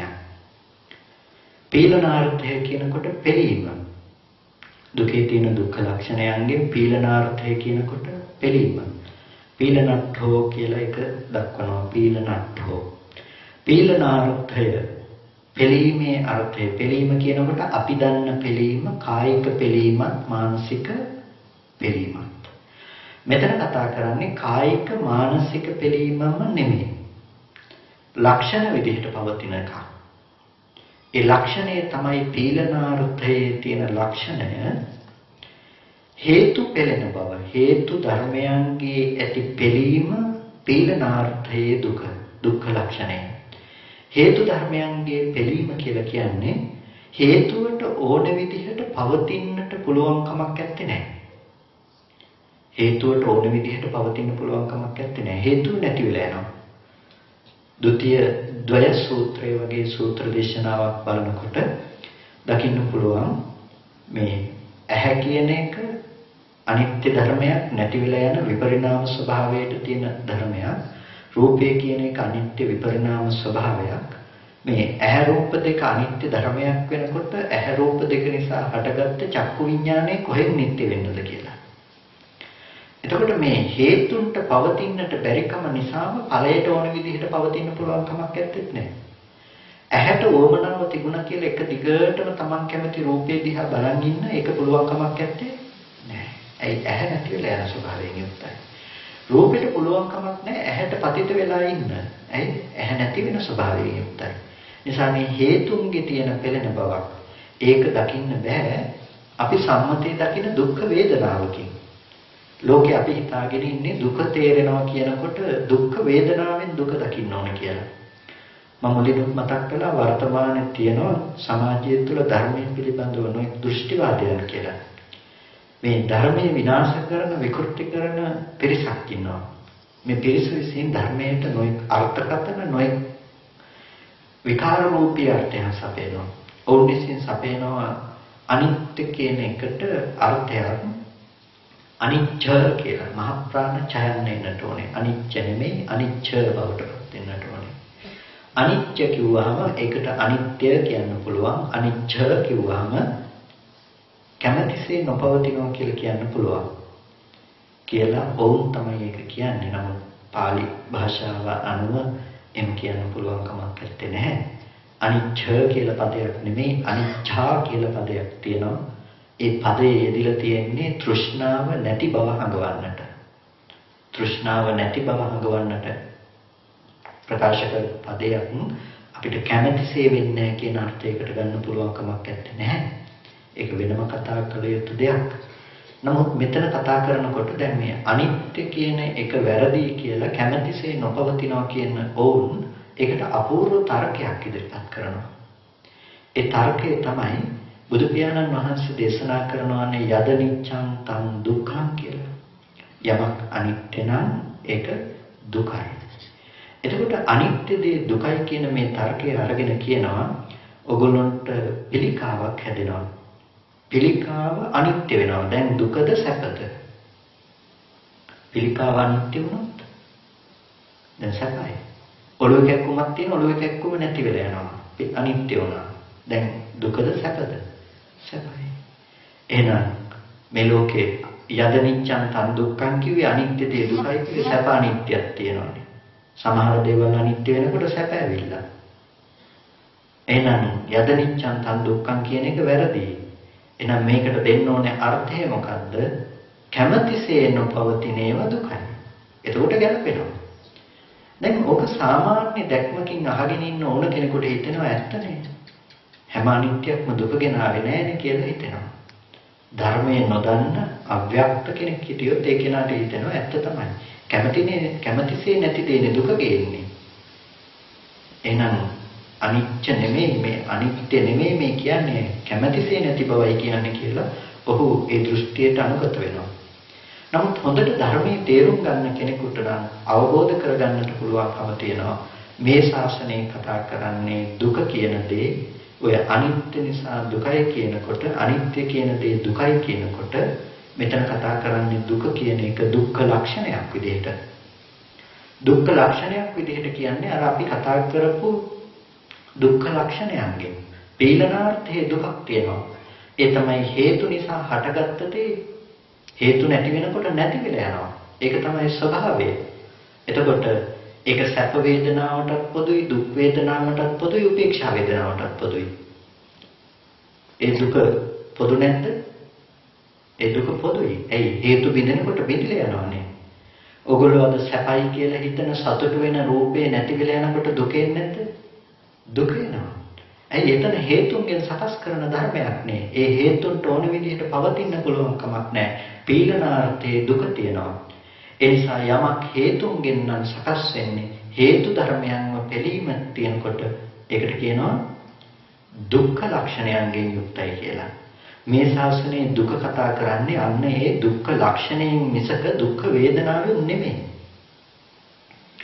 දුක්ඛ වේදනාව මේ කවුරුත් දන්න දකින දේ. නමුත් දුක්ඛ ලක්ෂණය කාටවත් පේන්නේ නැහැ. ඒ නිසා තමයි සත්‍ය යමක තුලදී බුදු පියාණන් වහන්සේ පැහැදිලි කරන්නේ දුක කියන්නේ මොකද්ද? කායික දුකත් මානසික දුකත්. කයට දැනෙන දුකත් මනසට දැනෙන දුකත්. දුක්ඛ ආර්ය සත්‍ය කියන්නේ මොකද්ද? කායික දුකත් මානසික දුකත් අතහැරලා තවත් දුකක් තියෙනවා නම් අන්න ඒකට කියනවා දුක්ඛ ආර්ය සත්‍ය කියලා. එතකොට කායික දුකත් මානසික දුකත් අතහැරලා තවත් දුකක් තියෙනවා නම් ඒකට කියනවා දුක්ඛාර සත්‍ය කියලා. ඒකෝට දුක්ඛාර සත්‍ය කයට දැනෙනවද? නැහැ. හිතට දැනෙනවද? නැහැ. එහෙනම් මොකක්ද මේ දුක්ඛාර සත්‍ය? මේ දුක්ඛ ලක්ෂණයන්ගෙන් යුක්ත බව. හේතුන්ගෙන් සකස් කරන හේතුන්ට පවතින්නට බැරි හේතුවේ පෙළීම් ස්වභාවයට කියනවා දුක්ඛ ලක්ෂණයක් කියලා. ඕක තේරුම් ගන්න නුවණක් ඕනේ. හිත මනස ප්‍රඥාව වෙහෙසන්නට ඕනේ. වෙහෙසලා අවබෝධ කරගත යුතු දෙයක්, පිරිසිදු දැක්ක යුතු දෙයක්. එහෙම නැතුව ඕක තේරෙන්නේ නැහැ. හැබැයි අපේ ඇත්තෝ ගොඩක් වෙලාවට අකමැතිනේ හිතන්න. හිතන්න අකමැති නිසාම අර ලේසියෙන් ගන්න පුළුවන් නම් ඒ දේ ඉක්මනට ගන්නවා. ඒක ධර්මයක් වුණත් එකයි අධර්මයක් වුණත් එකයි ධර්මය කියලා හිතාගෙන ධර්මය ගන්නවා. ඒක ලේසිනේ. නිවන් දකින්න ලේසි, ඉක්මනට මාර්ගඵල දෙනවා, ඉක්මනට ධ්‍යාන හම්බ වෙනවා, ලේසි හරි. ඒ නිසා නොයෙක් පිරිස් අධර්මයේ වෙත ගමන් කරනවා. නමුත් ඇත්තටම දුක්ඛ ආර්ය සත්‍ය පිරිසිදු දැක්ක මට්ටමක අපි ඉන්නවා නම් අපිට එහෙම දෙයක් වෙන්නේ නැහැ. මම එක තැනකදී දැක්ක ඔය අධර්මවාදී තැනකට ගිහිල්ලා එතන කෙනෙක් තමන්ගේ අදහස් දක්වනවා සෝවාන් ඵලලාභියෙක්. තමන්ගේ අදහස් දක්වනකොට අපි ඒ කෙනාගේ පුද්ගලික ජීවිතය පිළිබඳව දන්නවා. මේ පුද්ගලික ජීවිතය පිළිබඳව දැන බොරු කියනවා. තමන්ගේ අධ්‍යාපන මට්ටම සහ තමන්ගේ වෘත්තීය මට්ටම කියනවා මම මේ මට්ටමේ ඉඳලා තමයි මේ බණ අහලා අවබෝධ කරගත්තේ කියලා. දැන බොරු කියන්නේ. එතකොට මේ සෝවාන් ඵලයට හාමුදුරුවෝ අනුමත කරලා දෙනවා සෝවාන් ඵලලාභියා බලනකොට දැන බොරු කියලා. දැන් මෙහෙම වෙන්න පුළුවන්ද? මේ නිවැරදිව ධර්මය අවබෝධ කරගත්ත සක්කාය දිට්ඨිය දුරු කරගත්ත උත්මේකට තමන්ගේ ආත්ම සංකල්පය තව දුරටත් ওই විදිහට පවත්වාගෙන යන්න කැමැත්තක් තියෙන්නේ නැහැ. ඒ නිසා මෙන්න මේ විදිහේ අධර්මයන්ට හසු නොවෙන්න නම් අපිට සිද්ධ වෙනවා මේ ධර්මය හරි තැනින් තේරුම් ගන්න. ඒකේ දුක තේරුම් ගන්නකොට අපිට ඒක අවබෝධ කරගන්න තියෙන්නේ මේ ලෝකේ නැති වෙලා යනකොට අපි කැමැතිසේ පවතින්නේ නැති වෙනකොට දැනෙන මානසික දුකක් විදිහට නෙමෙයි. අපි කැමැති විදිහට තියෙන්නේ නැති දුක මොකද්ද වෙන්නේ? ඒක මානසිකව ලැබෙන දුකක් ඒක. හැබැයි ලෝකේ අපි කැමති විදිහට තියනවා නම් එහෙනම් දුක නෑ. එහෙනම් දුක නැති තැනක් තමයි දිව්‍ය ලෝකේ පරදත්තු මේ දිව්‍ය ලෝකේ යනකොට පරිනිම්මිත වසවත්ති ආදී දිව්‍ය ලෝකවල ජීවත් වෙනකන් දුක නෑ. ඒ ඔක්කොම කැමති පරිදි වෙනවානේ. දුක නෑ. පටන් ගන්නකොටයි ඉවර වෙනකොටයි දුක වෙන එක වෙනම දෙයක්. නමුත් ඉන්නකන් දුක නෑ. නමුත් බුදු පියාණන් වහන්සේ එහෙම දේශනා කළේ නෑ. ඒ හැම තැනකම දුක්ඛ ලක්ෂණය තියෙනවා. හැම තැනකම පවතින දුක්ඛ ලක්ෂණය කියලා පෙන්වන්නේ මොකද්ද? මේ හේතු නිසා හටගත්ත ධර්මය හේතු නැති වෙනකොට නැති වෙලා යන ස්වභාවයෙන් යුක්ත බව ඒ හැම තැනකටම පොදුයි. ඒ නිසා තමයි මරණය තියෙන්නේ හැම තැනකම. හේතුන්ගෙන් හටගත්ත දේ හේතු නැති වෙනකොට නැති වෙලා යනවා. ඒ නිසා අපිට හේතුන්ගේ පීලනාර්ථය දත යුතුයි. ඊට පස්සේ හේතුන්ගේ සංතාපාර්ථය දත යුතුයි. තැවෙන ස්වභාවය, පරිපාක ස්වභාවයට කියනවා සංතාපාර්ථය කියලා. මොහුකුරා යන ස්වභාවය, වැය දක්වා අරගෙන යන ස්වභාවයට කියනවා සංතාපාර්ථය කියලා. මේ ගහක ලොකු වෙන බවක් තියෙනවා. තේජෝ ගුණිකත්වය නිසා කොළ ඉදෙන බවක් තියෙනවා. පරිපාකයට යනවා. ඒ වගේ හටගත්ත ධර්මයේ පරිපාකයට යවන තේජෝ ගුණිකත්වයට කියනවා සංතාපාර්ථය කියලා. ඊට පස්සේ කියනවා විපරිණාමාර්ථය. විපරිණාමයේ වෙනස් වෙන ස්වභාවයෙන් යුක්තයි.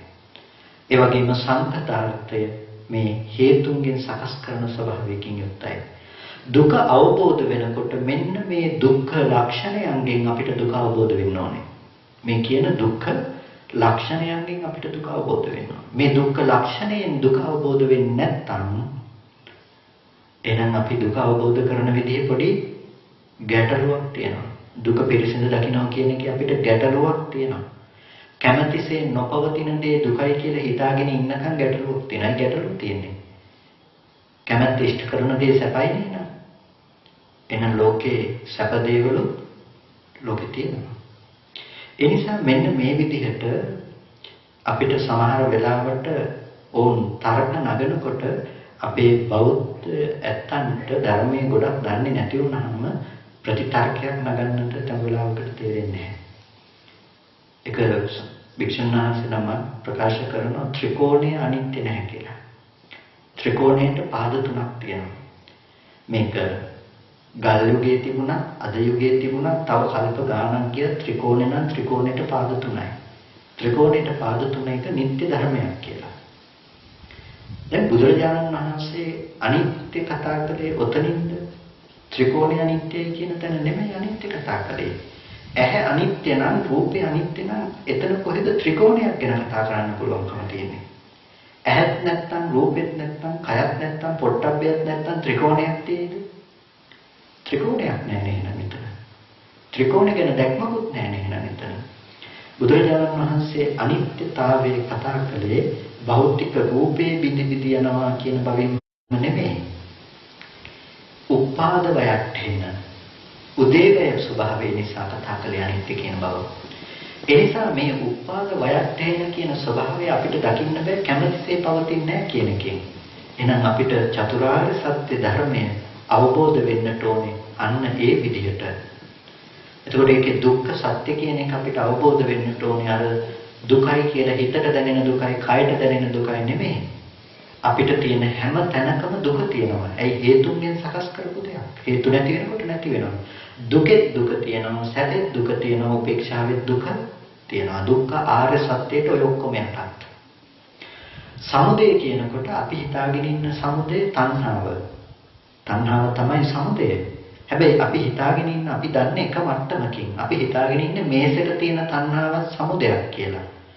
ඒක සමුදයක්. හැබැයි සමුදය කියන්නේ කොයිට වඩා සියුම් අර්ථයකට යනවා. ඒ නිසා තමයි සමුදය ගැන විග්‍රහ කරනකොට සමුදය ගැන විග්‍රහ කරනකොට ආයෝහනාර්ථයක් තියෙනවා සමුදය සත්‍යය. ආයෝහනාර්ථය කියලා කියනකොට මේ රැස් කරගන්න බව. අපි අපායට තණ්හාන්නේ. අපායට තණ්හා කරනව නේද? කවුරුත් ඇහුවත් කවුරුත් කැමති නැහැ. තණ්හාව නැත්තම් උපදිනවද? නෑ, තණ්හාව නැත්තම් උපදින්නේ නැහැ.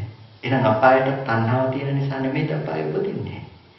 තණ්හාව තියෙන නිසා. මේ තණ්හාව අපි කතා කරන දැඩි මේ මේසෙට කැමති කියන තණ්හාව මට්ටමම නෙමෙයි. මේක අපිට පංචකාමයේ මට්ටම මේ තණ්හාව. මෙතන කතා කරන තණ්හාව කියන එක ඊට වඩා සියුම්ම නිකාන්ති මට්ටමින් පවතින තණ්හාව. බොහෝ සියුම් මේ තණ්හාව රැස් කරගන්න බව. අපාය කියලා හිතනකොට ඒ ස්කන්ධ ටිකට කරන තණ්හාව ගැන මේ කතා කරන්නේ. අපි හැම වෙලාවකදීම තණ්හා කරනවා හැම දෙයකටම කියලා අපි කිව්වට මේ තණ්හාවේ තියෙන අන්තිමේටම ගිහිල්ලා පොදු එකම ලක්ෂණය මොකද්ද? අපි අපිටම තණ්හා කරලා තියෙන එක. තණ්හාවේ තියෙන පොදු ලක්ෂණය තමයි තමන්ට තණ්හා කරපු එක. ස්කන්ධ ටිකට තණ්හා කරනවා. ස්කන්ධ ටිකට කැමති. මොහොතේ යනකොට නැවක මේ නැව දිරලා කැඩිලා හදිසිය අනතුරකට ලක් වෙලා ඔයගොල්ලන්ට සිද්ධ වෙනවා වතුරට වැටෙන්න. අසුචි තවරුණු ලෑල්ලක් හම්බ වෙනවා. ඔයගොල්ලෝ අසුචි කියලා එල්ලෙන්නේ නැතුව ඉඳීද? නෑ එල්ලෙන්නේ. අසුචි ඕන නිසාද? ලෑල්ල ඕන නිසාද? නෑ. ජීවිත තණ්හාව නිසා. ඒ වගේම තමයි ඔයගොල්ලෝ අපායට නම් අකමැති. හැබැයි අපාය කියලා හදන ස්කන්ධ ටිකට ඒ ටිකට කැමති. අපාය ඉපදුනොත් ගින්නට අකමැති. හැබැයි ගින්න විදින ස්කන්ධ ටිකට ඒ ටිකට කැමති. ඒ ටිකට තණ්හායි. ඒ ටිකට තණ්හා කර කර ගින්න නැතුව ඉන්න හදනවා. හරියන්නේ නැහැ. මොකද ඒ ටිකට තණ්හාව තියෙනකන් එතනම උපදිනවා. ඒ නිසා මෙතන ලොකු ගැටලුවක් තියෙනවා. තණ්හාව කියන එක අපි බාහිර වස්තුවට දකින තණ්හාවට වඩා බොහොම ගැඹුරට යන කතාවක් බවට පත් වෙනවා. තමන්ට තණ්හා කරන කමක් අන්තිමේට වෙන්නේ ස්කන්ධ ටිකට කරන තණ්හාවක්. අන්තිමේටම ගිහිල්ලා අපි කැමති වෙලා තියෙන්නේ කර්මය සකස් කරගෙන තියෙන්නේ ඔක්කොම අන්න ඔය දේ නිසා තණ්හාව නිසා. මේ ගේ හදන්නේ කවුද? මේ තණ්හාව නැමැති වඩුව. මේ තෘෂ්ණාව නැමැති වඩුව කියලා මේකට කියන්නේ. අපි යන්න ඕනේ තැන තීරණය කරන්නේ අපේම කැමැත්ත. වෙන මොකක්වත් නෙමෙයි. ඒක සියුම්. දැන් අපි කියනවා මට පේන්න බැරි මිනිස්සෙක් ඉන්නවා. මම ওই මිනිස්සයාට හරි අකමැතියි. අකමැති මිනිස්සයාට මට කවදාවත් කැමැත්තක් ඇත්තේ නැහැ. එතකොට ඔය අකමැති මිනිස්සයා කියලා කිව්වේ පේන රූපෙද? පේන රූපේ තිබුණා නම් අකමැතිකම ඔක දකින ඔක්කොම කියන්න එපා ඔය මිනිස්සයා පේන්න බෑ කියලා. නමුත් පිරිසක් හොඳයි කියනවා. දේශපාලන චරිතයක් ගන්නකො පිරිසක් කැමතියි පිරිසක් අකමැතියි. ඒකට මේ අකමැතිකම තිබුණේ ඔය රූපේ නම් ඔය රූපේ දකින ඔක්කොම කියන්න එපා ඔකට කැමති නැහැ කියලා. නමුත් පිරිසක් හොඳත් කියනවා. එහෙනම් ඒ කැමැත්ත තිබ්බේ රූපේ නෙමෙයි. එහෙනම් මේ කැමැත්ත තිබ්බේ කොහෙද? කෙනෙකුගේ හිතේ තිබුණේ. එතකොට ඒ වේදනාව සංඥා සංඛාර විඥාන එකක්වත් අකමැති කෙනා උනේ නැහැ. මෙහි අපි විඳපු එක මෙහි තිබුණු සංඥාව මෙහි හිතනකම මෙහි දැනගත්තකම අකමැති කෙනා නෙමෙයි. එහෙනම් ඒකක්වත් අකමැති කෙනා උනේ නැත්තම් ඔය රූප වේදනා සංඥා සංඛාර විඥාන කියන ඔය ටිකමට නම් අකමැති කෙනා කියලා අපි හදාගත්තේ. මට කියන්න තමන් කවුද කියලා. ඕගොල්ලෝ කවුද කියලා කියන්නේ කොහොමද? ඕගොල්ලෝ කවුද කියලා කවදාවත් ඕගොල්ලන්ට කියන්න හම්බෙන්නේ නැහැ. තමන් වෙච්ච ස්කන්ධයක් වෙනම තිබෙන්නේ නැහැ. මම ස්කන්ධ කියලා වෙනම එකක් නැහැ. මේ ස්කන්ධ පංචකයටම අකමැති කෙනා හදාගත්ත ඔය මානසික මට්ටමටම තමයි තමන්වත් නියෝජනය කලේ. තමන්ට තණ්හායි කියලා කියන්නේ අපි අකමැති කෙනාට තණ්හා කරනවා. අකමැති කෙනාට තණ්හා කරන්නේ එළියේ ඉන්න පුද්ගලයාට නෙමෙයි. අකමැත්ත හදලා දෙන මනසට තණ්හා කරනවා. මම කැමති අකමැති කෙනාට බනින්න ගිහිල්ලා මම එයාට බනිනවා ගහනවා. එතකොට යථාර්ථයක් විදිහට අපි කැමති වෙලා තියෙන්නේ කාට බනිනවට ගන්නවටද? තමන් කරගත්ත ස්කන්ධ ටිකට බනිනවට ගන්නවට. එතෙන්ටයි කැමැත්තේ මේක හරියට බොහොම සියුම් කතාවක් මේ. එකම කාසියේ දෙපැත්ත වගේ. ඔය කාසියේ එක පැත්තක් බලනකොට පේනවා තමන්ම. ඔය කාසියේ අනෙක් පැත්ත බලනකොට පේනවා අකමැති කෙනාම. අකමැති කෙනාගේ පැත්ත හරවල ලොකු මිටියක් අරගෙන හොඳට තලනවා. මොකද වෙන්නේ? අනිත් පැත්ත නිකන් තැලෙනවා. ඒ වගේ අපි ක්‍රියාකාරකම් කරන්නේ අපි කර්ම රැස් කරන්න ගිහිල්ලා එළියේ ඉන්න කෙනාට ගහන්න බලින්න යන්නේ. යථාර්ථය මොකද්ද? අපි කැමති වෙලා තියෙන අපිට ගහනවට බලිනවට. ඒ නිසා තමයි විපාක තමන් කරා එන්නේ. අපි කැමති තව සතෙක් මරන්න. හැබැයි විපාකේ තමන් අල්පායුෂ්ක වෙනවා. ඇයි මේ ස්කන්ධ ටික පවතිනවටනේ අපි අකමැති. මේ ස්කන්ධ ටික පවතිනවට අපි අකමැති. ඒ නිසා සමුදයේ තියෙන ස්වභාවය තමයි මෙන්න මේ රැස් කරගන්න බව තියෙනවා. තමන්ට තණ්හා කරන බවක් තියෙනවා මේකේ. ස්කන්ධ ටිකට කරන තණ්හාව. ඔය ස්කන්ධ ටිකට කරන තණ්හාව නිසා තමයි අපි සසරේ උපදින්නේ නැවත නැවතත්. ඒ කියන්නේ මේ මේසෙට තියෙන තණ්හාව නිසා නෙමෙයි මේ ස්කන්ධ ටිකට තියෙන තණ්හාවෙන් අපි යන්නේ. ඒ නිසා තමයි සමුදය සත්‍යයට තුන් භූමිය අනුගීපු සියලු කුසල ධර්මයන්වත් ඇතුළත් කරලා දක්වන්නේ. ලෝභය කියන එක කුසල්සිතකයේ දෙනවද? ලෝභය කුසල්සිතකයේ දෙන්නේ නැහැ. හැබැයි සමුදය සත්‍යයට ඇතුළත් කරලා පෙන්නනවා ඔය කාම තුන් භූමිය අනුගීපු කුසල ටිකත් ඔක්කොම. ඇයි? ඒ ස්කන්ධ ටිකට කෙරෙන තණ්හාව නිසා තමයි උපදින්නේ. මුළු තුන් භූමිය කොහෙට ගියත් අකුසල් සිතකින් දෙවියෙක් හෝ මිනිසෙක් හෝ බ්‍රහ්මෙක් උපදින්නේ නැහැ. කුසල් සිතකින් උපදින්නේ. හැබැයි මේ ස්කන්ධ ටිකට කරන ඇලීම තණ්හාව එතන තියෙනවා. රැස් කරගත්තකම තියෙන නිසා. ඒ නිසා මේ තණ්හාවේ තියෙන භයානකම தත්ත්වය තමයි මේසෙට කරන තණ්හාව නෙමෙයි ආයෝහනාර්ථයේ තණ්හාවේ තියෙන. එනිසා ඔයගොල්ලන්ට අද ප්‍රකට වෙමින් පවතින්නට ඕනේ ආයෝහනාර්ථයේ තණ්හාව. සමුදය සත්‍ය කියන එක. ඒ විදිහටම Nirodhe දෙකට බෙදෙනවා. Nirodhayat Nirodha Satyat. මේසෙට තියෙන තණ්හාව නැති කරන්න පුළුවන් ඔයගොල්ලන්ට. ඒකට කියනවා Nirodhe කියලා. ඒක පුළුවන් රූපාවචර ධානයක් වඩලා පුළුවන් අරූපාවචර ධානයක් වඩලා පුළුවන් මේ රූපෙට තියෙන තණ්හාව අයින් කරගන්න. හැබැයි එතන ස්කන්ධ ටිකට තියෙන අර තණ්හාව දුරු වෙන්නේ නැහැ. ඒක නිරෝධ කරනවා නම් අනුත්පාද නිරෝධයකට ලක් කරනවා නම් ඒකට කියනවා නිරෝධාර්ය සත්‍ය කියලා. ඊට පස්සේ මාර්ගය දෙකට බෙදනවා. මාර්ග සත්‍යයත්. මේසෙට තියෙන තණ්හාව නැති කරන්නට මාර්ගයක් තියෙනවා. ඒ වගේම අර ස්කන්ධ ටිකට යෙදෙන තණ්හාව නැති කරන්නත් මාර්ගයක් තියෙනවා. මෙන්න මේ විදිහට ඔයගොල්ලන්ට චතුරාර්ය සත්‍ය ධර්මයේ තේරෙන්නට ඕනේ. ඒකට කියනවා විද්‍යාව කියලා. අවිද්‍යාව දුරු වෙන බව කියනකොට ඔයගොල්ලන්ට විද්‍යාවේ පහළ වීම තියෙන්නට ඕනේ. හරියට ධර්ම මාර්ගය තුල ඔයගොල්ලෝ යනවා නම් ඔයගොල්ලන්ට මේ කාරණා ටික පිළිබඳව හොඳ අවබෝධයක් ලැබෙමින් පවතින්න ඕනේ. තේරුමක් ඇති වෙන්නට ඕනේ. ඊට පස්සේ භව තණ්හාව ඒ භවයන් කෙරෙහි ඇති තණ්හාව. ඊට පස්සේ සාක්ෂාත් කළ යුතු ධර්ම කියලා කියනකොට සාක්ෂාත් කළ යුතු ධර්මතා දෙකක් තියෙනවා. විද්‍යාවයි විමුක්තියයි. ත්‍රිවිද්‍යා ධර්ම විද්‍යාව. විමුක්තියත්. විමුක්තිය කොටස් දෙකකට බෙදනවා. රාග විරාග චේතෝ විමුක්තිය, අවිජ්ජා විරාග පඤ්ඤා විමුක්තිය කියලා.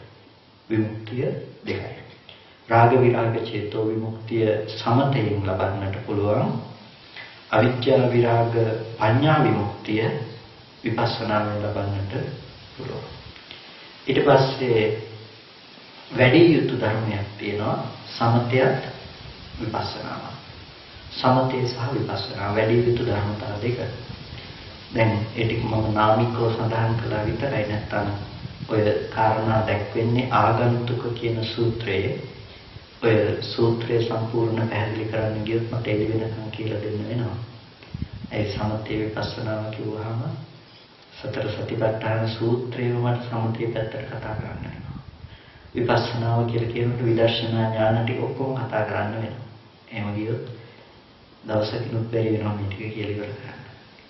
එතකොට දැන් අපිට සමස්තයක් විදිහට අපි හරියට ධර්ම මාර්ගය තුළ යනවා මෙන්න මේ අවබෝධය අපිට ලැබෙමින් පවතින්නට ඕනේ. ඒකෙන් මම මතක් කරන්නේ ඕගොල්ලෝ ස්කන්ධ ධාතු ආයතන මේ ඔක්කොම කටපාඩම් වෙන්න ඕනේ කියන එක නෙමෙයි. ඕගොල්ලෝගේ ජීවිතය තුළ මේ අනිත්‍ය ස්වභාවය අනාත්ම ස්වභාවය තේරෙන්නට ඕනේ. ඒ කියන්නේ හටගත්ත දේ ඉතුරු නැතුව නැති වෙනවා කියන ස්වභාවය. අවුත්වා සම්භූතං පුත්වා න භවිස්සති පෙර නොතිබීම හටගත්තා ඉතුරු නැතුව නැති වෙලා යන ස්වභාවය අපිට තේරෙන්න ඕනේ. රූපය කියන එක පෙර නොතිබීම හටගෙන ඉතුරු නැතුව නැති වෙලා යන ස්වභාවයක්. ඒකෙන් ඕගොල්ලන්ට තේරුණා නම් ඕගොල්ලන්ට හොඳට පැහැදිලි වෙන්නට ඕනේ මේ වටාපත ඕගොල්ලන්ට නැවත දකින්න බැරි බව. එකපාර දකින්න වටාපත නැවත දකින්න අලුතින් ආපහු හේතු ටික පේනකොට පෙනේ. පේනකොට ඔයගොල්ලෝ කලින් දැකපු වටාපත මතක් කරගනි. හැබැයි ඒක මතක් කරගත්ත දේ විතරයි. පෙනුන දේ පෙනීම මාත්‍රයෙන්ම ඉවරයි. ඒක තමයි රූපේ තිබුණ අනාත්ම ස්වභාවය. පේනවා ඒක එතනින් ඉවරයි. ඔයගොල්ලන්ට දැන් ඔයගොල්ලෝ ආපු ගෙදර ගැන හිතන්න පුළුවන් මේ. ගෙදර ගැන හිතලා තමයි නැවත ගෙදෙට්ට යන්නේ. අපි හිතනවා එහෙ තියෙන ගෙදරට යනවා කියලා. ඇත්තටම එහෙ තියෙන ගෙදරටද යන්නේ තමන් තුල උපද්දගෙන ඉන්න ගෙදරටද. තමන් තුල උපද්දගෙන ඉන්න ගෙදරට යන්නේ. ඔයගොල්ලෝ එතනට යනකොට ඔයගොල්ලෝ බලාපොරොත්තු වෙන ගෙදර එතන නැති වුණොත් මොකක්ද වෙන්නේ? දැන් ඔයගොල්ලෝ එනකොට තිබුණු ගෙදර බලාගෙනනේ ඔයගොල්ලෝ යන්නේ. යනකොට එතන ඔයගොල්ලෝ බලාපොරොත්තු වෙන ගෙදර නැති වුණොත් ඔයගොල්ලන්ට ගෙදර නැතිවීමේ දුක එන්නේ නැති වෙයිද කැමැති වුණ තරමට? අර කලින් තිබුණු ගෙදර කියන රූපෙට යම් පමණකට ඔයගොල්ලෝ කැමැති වෙලා තිබුණා නම් කැමැති වුණ ප්‍රමාණයට ඔයගොල්ලන්ට දුක් වෙනවා. දුක් වෙන්න උනේ ඔයගොල්ලන්ට කුමක් හේතුව නිසාද? Taman කියපු වැරදි දෘෂ්ටිය නිසා. මොකද්ද වැරදි දෘෂ්ටිය? මෙහි ඇති කරගත්ත කලින් තිබුණු ගෙදර එළියේ තියනවා කියලා හිතාගත්ත මනස. ඔයගොල්ලෝ දැනගත්තොත් අලුතෙන්ම හටගන්නේ පෙර නොතිබීමයි හටගන්නේ කියලා ඔයගොල්ලෝ කවදාවත් තියෙන ගෙදර බලන්න එතෙට යන්නේ නැහැ. මේක කිව්වහම සමහර වෙලාවට කෙනෙක් කල්පනා කරනවා වගේම සමහරක් වෙලාවට අහනවා එතකොට මේ මතකයද ගැටලුව කියලා. මතකේ නැති වුණොත් ඩිමෙන්ෂියා රෝගී නිවන් දකින්න ඕන. අර රෝගයක් තියෙනවා ඩිමෙන්ෂියා කියලා. මතකය නැති වෙලා යන අමතක වෙන.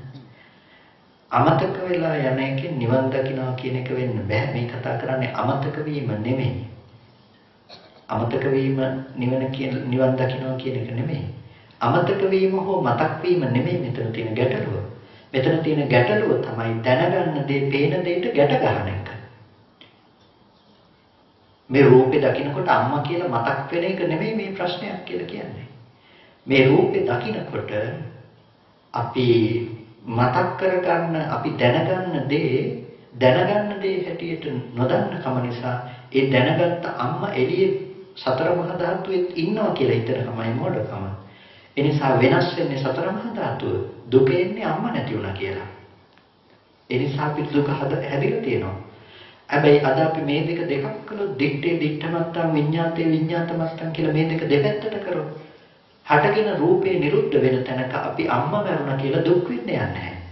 ඒ නිසා මෙතන තිබුණේ අම්මා මතක් වෙන්නේ නැහැ කියන එක නෙමෙයි. රහතන් වහන්සේ අම්මා දැක්කොත් අම්මා මතක් වෙන්නේ නැද්ද කියලා කෙනෙක් සමහර විට හිතනවා අහනවා. මේ කියන්නේ මතක් වෙන්නේ නැහැ කියන එක නෙමෙයි. මතක් වෙන රූපේ බාහිර තියෙනවා කියලා රැවටෙන්නේ නැහැ. ඒ මේ දෙක එකට ගැට ගහලා මිදින මනස දුර වෙලා. ඒ නිසා මේක බොහොම සියුම් ගැඹුරු කාරණාවක්. එතනට යන්නට තමයි අපිට ඕන වෙන්නේ අර කතා කරපු සමත විපස්සනා කියන මාර්ගය. ඕක ඔයගොල්ලෝ හිතන්නට එපා අද දවසේදී ඔයගොල්ලන්ට ප්‍රත්‍යක්ෂ වේ යුතු ධර්මයක් කියලා. ඔතනට යන්නට අවශ්‍ය ප්‍රතිපදාව තමයි බුදුරජාණන් වහන්සේ පෙන්වුවේ සමත විපස්සනා ප්‍රතිපදාවක් තුළ. සමතෙන් කරන දෙයක් තියෙනවා විපස්සනාවෙන් කරන දෙයක් තියෙනවා. සමතේ ලක්ෂණය මොකද්ද? ඇත්ත ඇති හැටියට පෙන්වන කමට වඩා සමතේ ලක්ෂණය තමයි චිත්ත සමතතාවය. චිත්ත ඒකාග්‍රතාවය ඇති කරන එක. විසිරුණු හිත එකඟ කරන කම සමතයේ තියෙන ලක්ෂණයක්. යථාර්ථයේ පෙන්වන කම විදර්ශනාවේ තියෙන ලක්ෂණයක්. ඒ නිසා සමතයේ ඕනේ උනේ යථාර්ථයේ පෙන්වන්න නෙමෙයි. සමතයේ ඕනේ උනේ චිත්ත ඒකාග්‍රතාවයට. ඔන්න ඕක තේරුම් නොගත්තොත් තව අවුලකටපත් වෙනවා. සමතයේ තියෙන්නේ ඇයි කියන එක නොදැනගත්තොත්. ඒ නිසා අපිට ලෝකෙ තුල සමහර වෙලාවට ඇහෙනවා ආනාපාන සතිය කියන්නේ මොකද්ද? ආස්වාස ප්‍රාස්වාසය යනවා අපි වඩන එක කියලා. අපි දන්නවා එහෙම. ඊට පස්සේ සමතේ තියෙන සමතාර්ථයේ තේරුම් නොගත් පුද්ගලයන් විසින් කියනවා හුලන් දිහා බලන් ඉඳලා නිවන් දකින්න පුළුවන්ද? හුලන් දිහා බලන් ඉඳලා නිවන් දකින්න බෑ. එහෙනම් ආනාපාන සතිය කියලා ඔය හුලන් දිහා බලන් ඉඳලා පුළුවන්ද නිවන් දකින්න? එහෙම කතාවක් කියනවා. ආනාපාන සතිය දේශනා කරන නිවන් දකින්න ආනාපාන සතියෙන් පමණක් කියලා දේශනා කළේ නෑ. එහෙනම් අපිට දේශනා කළේ ආනාපාන සතියෙන් චිත්ත ඒකාග්‍රතාවය ඇති කරගන්න. ආනාපාන සතිය පෙන්නේ හිත එකඟ කරගන්න. විදර්ශනාව පැත්තට නැඹුරු වෙන පැත්තක් පෙන්වුවා අනිච්චානුපස්සීවා, විරාගානුපස්සීවා, නිරෝධානුපස්සීවා, පටිනිස්සග්ගානුපස්සීවා කියලා අපිට වෙනම පෙන්වුවා විදර්ශනාව පැත්තට නැඹුරු වෙන එක. සමුදය ධම්මානුපස්සීවා, වය ධම්මානුපස්සීවා කියලා උද්‍යව්‍ය ඥානය ළඟට යනකම් ඒක අරගෙන ගියා. එහෙනම් නිවනට උපකාර වුණේ අර විදර්ශනාව මිසක මේ සමතේ කොටස නෙමෙයි ආසන්නම දේ බවටපත් උනේ. එහෙනම් අපි ආනාපාන සතිය කියන එක අරගෙන අස් කරනවා පස් කරනවා කියලා ඔකට විකෘති අර්ථයක් දෙන්න අවශ්‍යතාවයක් නැහැ. ඇයි ආනාපාන සතිය පෙන්වන්නේ චිත්ත ඒකාග්‍රතාවයට. ඕක තේරුම් නොගත්ත නිසා තමයි ඕකත් වෙනස් කරලා මේ අස් කරනවා පස් කරනවා කියලා ඔකට අර්ථයක් දෙන්න හදනවා. දීලා අහනකොට කියනවා දැන් දීගම්වා අස්සසන්තෝ රස්සංවා අස්සසන්තෝ. දීර්ඝව ආශ්වාස කරනවා දීර්ඝව මේ කෙටියෙන් ආස්වාස කරනවා දීර්ඝව ප්‍රාශ්වාස කරනවා කියන්නේ දැන් ඔක සූත්‍රයට අනුව එන්නේ. නමුත් මෞන්‍යසින් ඇහුවට පස්සේ කියනවා ඒකට උත්තරයක්. මේ සසරේ දීර්ඝ කාලයක ඉඳලා කරපු හොඳ දේවල් ගන්නවා නරක දේවල් අයින් කරනවා කියන එකයි මේ කියන්නේ කියලා. එතකොට වැරදිලාවත් පටිසම්භිදා මග්ග ප්‍රකරණේ න ආනාපාන සති කතා කොටස පෙරලලා බලලවත් නෑ බැලුවනම් ওই කතාව කියන්නේ. ඇයි මෙතනදී හොඳට පැහැදිලිව පෙන්නනවා අටලොස් ආනාපාන සති උපක්ලේශාදී ධර්මවල ආස්වාසේ හිත පිහිටවන්න ප්‍රාස්වාසේ හිත පිහිටවන්න මේ කාරණා ටික හොඳට පෙන්නනවා. එතකොට මේ අටලොස් ආනාපාන සති උපක්ලේශ ධර්මයන්ගේ කියනවා ආස්වාසයට හිත තියාගෙන ඉන්නකොට ප්‍රාස්වාසයේ හිත සැලෙන්නට දෙන්න එපා. ප්‍රාස්වාසයේ හිත තියාගෙන ඉන්නකොට ආස්වාසයේ හිත සැලෙන්නට දෙන්න එපා. මේ දෙකේම හිත තියාගෙන ඉන්නකොට නිමිත්තේ හිත සැලෙන්නට දෙන්න එපා. මේ ආදි වශයෙන් උපක්ලේශ ධර්මයන් පිළිබඳව විග්‍රහ කරනවා. මේ දේවල් ටික නිකම්ම පෙරලලා බැලුවා නම් ඔය කියන විකෘති මතවාදයන් කියන්නේ නැහැ. හැබැයි අභාග්‍යයකට අපේ තියෙන සමාජයේ ගොඩක් වෙලාවට අර ධර්මයන් ගවේෂණය කරලා නැතිකම නිසා බොහෝ දෙනෙක් බලාගෙන ඉන්නවා නිකම් නිවන ලැබෙයි කියලා. එහෙම නිවන ලැබෙන්නේ නැහැ. ඒකට හොඳ නුවණක් ඕනේ. නුවණක් වගේම සමාධියක් ඕනේ. එකඟ බවක් ඕනේ. ඔගොල්ලෝ අහලා තියෙන්නේ අර සතර සතිපට්ඨානයේ සවැත් නුවර වාස කෝටි 7 කෝටි 5 කාර්ය ශ්‍රාවකයෝ කියලා. ලිඳක් ළඟට ගියත් කතා වෙන්නේ සතර සතිපට්ඨානය ගැන. අපි දන්නවා ලිඳ ළඟට යනවා කියන එක සාමාන්‍යයෙන් අපි එදිනෙදා දේවල් කතා කරන තැනක් නේද? එතනට ගිහිල්ලා කතා කළේ සතර සතිපට්ඨානය. එතකොට නිකන් තනියෙන් ඉන්නකොට වඩපු එක ගැන අහන්න දෙයක් නැහැ. ඊටු කෝටි දෙකක් ආර්ය ශ්‍රාවකයෝ නොවුනනම් තමයි පුදුමේ. ඒ තරම් කැපකිරීමක් කළා තමයි මාර්ගඵල අධිගමයක් ලැබුවේ. හැබැයි අපි පොයකට පන්සලකට ගිහිල්ලා පන්සලකට ආපු පැයට විතරක් අපි බණ ටිකක් අහලා හිත එකඟ කරගන්න බලලා අපි නිවන් බලාපොරොත්තු වෙනවා නම් ලැබෙයිද? නිවන් දැක්කොත් තමයි පුදුමේ. ඒක නිසා ඒකට හොයනවා ක්ෂණික ආහාර වගේ බොහොම කෙටියෙන් නිවන් දකින්න පුළුවන් ක්‍රමයක්. ඒ නිවන් දකින්න පුළුවන් කෙටි ක්‍රම බුදුරජාණන් වහන්සේ වෙනම පනවන්නේ නැහැ.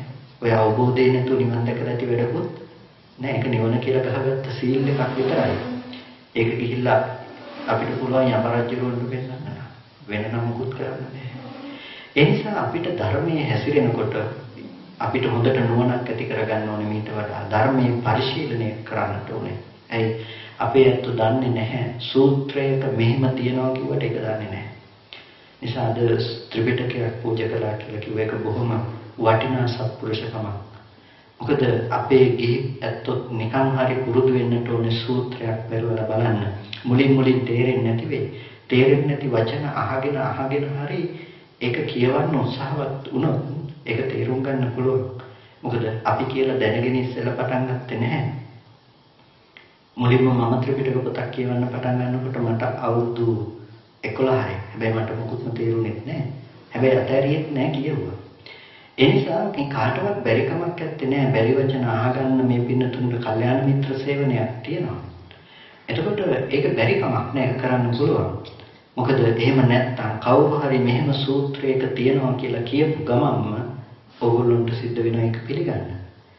එක දේශනාවක මම අහගෙන හිටිය මහා නාම සූත්‍රයේදී තියෙනවා චතුත්ථ ධානය ලබා ගන්න කෙනා තමයි චතුත්ථ ධානයේ ඉඳලා බුද්ධානුස්සතිය වඩන්නේ කියලා. මහා නාම සූත්‍රයේ බෙල්ලන බලනකොට එහෙම කතාවක් ඇත්තෙවත් නැහැ. හැබැයි ඔක නොදන්න ගිහි කෙනා මොකද හිතන්නේ? ඇත්තනේ මහා නාම සූත්‍රයේත් මෙහෙම එකක් තියෙනවා කියලා කිව්වා කියලා එච්චරයි. කෙස්ලොම් නියදත් දිහා බලන් ඉඳලා පුළුවන් ද නිවන් දකින්න? කෙස්ලොම් නියදත් දිහා බලන් ඉඳලා නිවන් දකින්න බෑ. ඕන්ම කියනවා කෙස්ලොම් නියදත් දිහා බලන් ඉඳලා නිවන් දකින්න පුළුවන් නම් ඔක්කොටම කලින් නිවන් දකින්නවා. මල්ශාලාවේ වැඩ කරන අය මිනී කපනවනේ, ඇතුලේ තියෙන ඔක්කොම ටික දකින්නවනේ. නිවන් දකින්න ඕනේ. මේක දිහා බලන් ඉඳලා නිවන් දකින්න බෑ කියලා ඒකට දෙනවා හොඳ අර්ථකථනයක්. කේසා කියන්නේ මොකද්ද? කය දෙයට ආසා කරන්න එපා. ලෝමා කියන්නේ ලෝම අමාවක්සේ ගන්න එපා. නඛා කියන්නේ නාක දෙයට ආසා කරන්න එපා. දන්තා කියන්නේ දු අන්තා අන්ත දෙක දුරු කරන්න. දැන් දෙනවා අලුත් අර්ථකථන. නමුත් බුදු පියාණන් වහන්සේ දේශනා කළේ ඕක නෙමෙයි. නමුත් ඕන් විසින් මේ වැරදි අර්ථකථනයක් දීලා අර ඒක දේශනා කරපු අර්ථය සම්පූර්ණයෙන්ම අයින් කරනවා. අපේ අතට ඔබ තේරෙන්නේ සූත්‍ර පෙන්නන නිසා. සූත්‍රයක් පැත්තකින් දාලා පෙන්නනවා. ඒකේ පෙන්නනවා සංයුත්ත නිකායේ දෙකේ තියෙන ဒုတိ අසෘතවන්ත සූත්‍රය. ඒ සූත්‍රයේදී බුදුරජාණන් වහන්සේ දේශනා කරනවා අසෘතවත් පෘතජ්ජනය රූපේහි කලකිරේ කලකිරුනේ නොයලේ නොයලනුවේ මිදෙනු කැමති වෙයි. කවුද රූපේ කලකිරුනේ? අසෘතවත් පෘතජ්ජනය. ඊට පස්සේ ඔයගොල්ලෝගෙන් අහනවා ඔයගොල්ලෝ මෙච්චර කාලයක් බැලුවා මේ රූපේ කෙස්ලොම් නියදත් අසුභයි අසාරයි දුගදයි පිළිකුලයි කියලා දැන් රූපේ කලකිරුණා. මේ මොකක්ද? අසෘතවත් පෘතජ්ජන කම. ඔක වැරදි කියලා අරක කියනවා. දැන් සූත්‍ර පෙන්නලානේ කිව්වේ ඔක වැරදි කියලා. අපේ අත්ව පිළිගන්නවා. හැබැයි නිකන්ම සූත්‍රය එතනින් එහාට ටික කියවන්නේ නෑ, හිතලා බලන්නේ නෑ. බුදුරජාණන් වහන්සේ දේශනා කළේ අසෘතවත් පෘතජ්ජනය රූපේ කලකිරෙන එක වැරදි කියලා. අසෘතවත් කිව්වේ කවුද? ධර්මය අහලා නැති, ධර්මය නොදන්න කෙනා. ධර්මය නොදන්න කෙනා රූපේ කලකිරුණා කියලා මොකද කරන්න පුළුවන්? එයාට පුළුවන් ගිහිල්ලා සියද විනාශා ගන්න. ඇයි මේ රූපේ පාන? මොකද කරන්නේ? ඒක වැරදි. හැබැයි ශ්‍රුතවත් ආර්ය ශ්‍රාවකයා රූපේ කලකිරෙනවා. එයා කලකිරෙන්නේ මේක අසුබයි එපා කියලා අප්‍රසන්න කරන්න නෙමෙයි. මේ ආත්ම සංඥාව දුරු කරන්න එයා ඒක වඩන්නේ. ඒකට එයා දන්නවා ඒක කොතෙන්ද යන්නේ කියලා. ශ්‍රුතවත් ආර්ය ශ්‍රාවකයාට ඒක එපා කිව්වේ නැහැ. හරියට ඒක මෙහෙම කතාවක් වගේ. සියලු හංසයෝ සත්වයෝය. ප්‍රශ්නයක් තියෙනවද? සියලුම හංසයෝ සත්වයෝ. හැබැයි ඔක අනිත් පැත්තට කිව්වොත් සියලු සත්වයෝ හංසයෝය කිව්වොත් ඉන්න සියලුම සත්ව ටික ඔක්කොම හංසයෝ වෙලා. ඒක හරියන්නේ නෑ. ඒ වගේ අසෘතවත් පෘතජ්ජනය රූපේ කලකිරෙන එක වැරදි කිව්වා කියලා රූපේ කලකිරෙන එක අසෘතවත්කම කියලා ඔක අනිත් පැත්තට ගහන්න පුළුවන් කමක් නැත්තේ නෑ. ඒ නිසා අපේ සමාජයේ මීට වැඩිය ධර්මයේ තුල සන්නද්ධ වෙන්නට ඕනේ. ධර්මයේ තුලින් දියුණු වෙන්නට ඕනේ. ඒ ධර්මයේ තුල අපේ සමාජයේ තිබුණු ඌනතාවය තමයි මේ අධර්මවාදීන් ඒක ආයුධයක් කරගෙන මේ ශාසනය අද විනාශ කරන්න උත්සාහවත් වෙන්නේ. ඒ විනාශය වුණා නම් මේ වෙනකොට වැරදි ත්‍රිපිටකයක් සමාජයට වැටිලා මේ ධර්මයේ හරය විනාශ වෙලා ඉවරයි.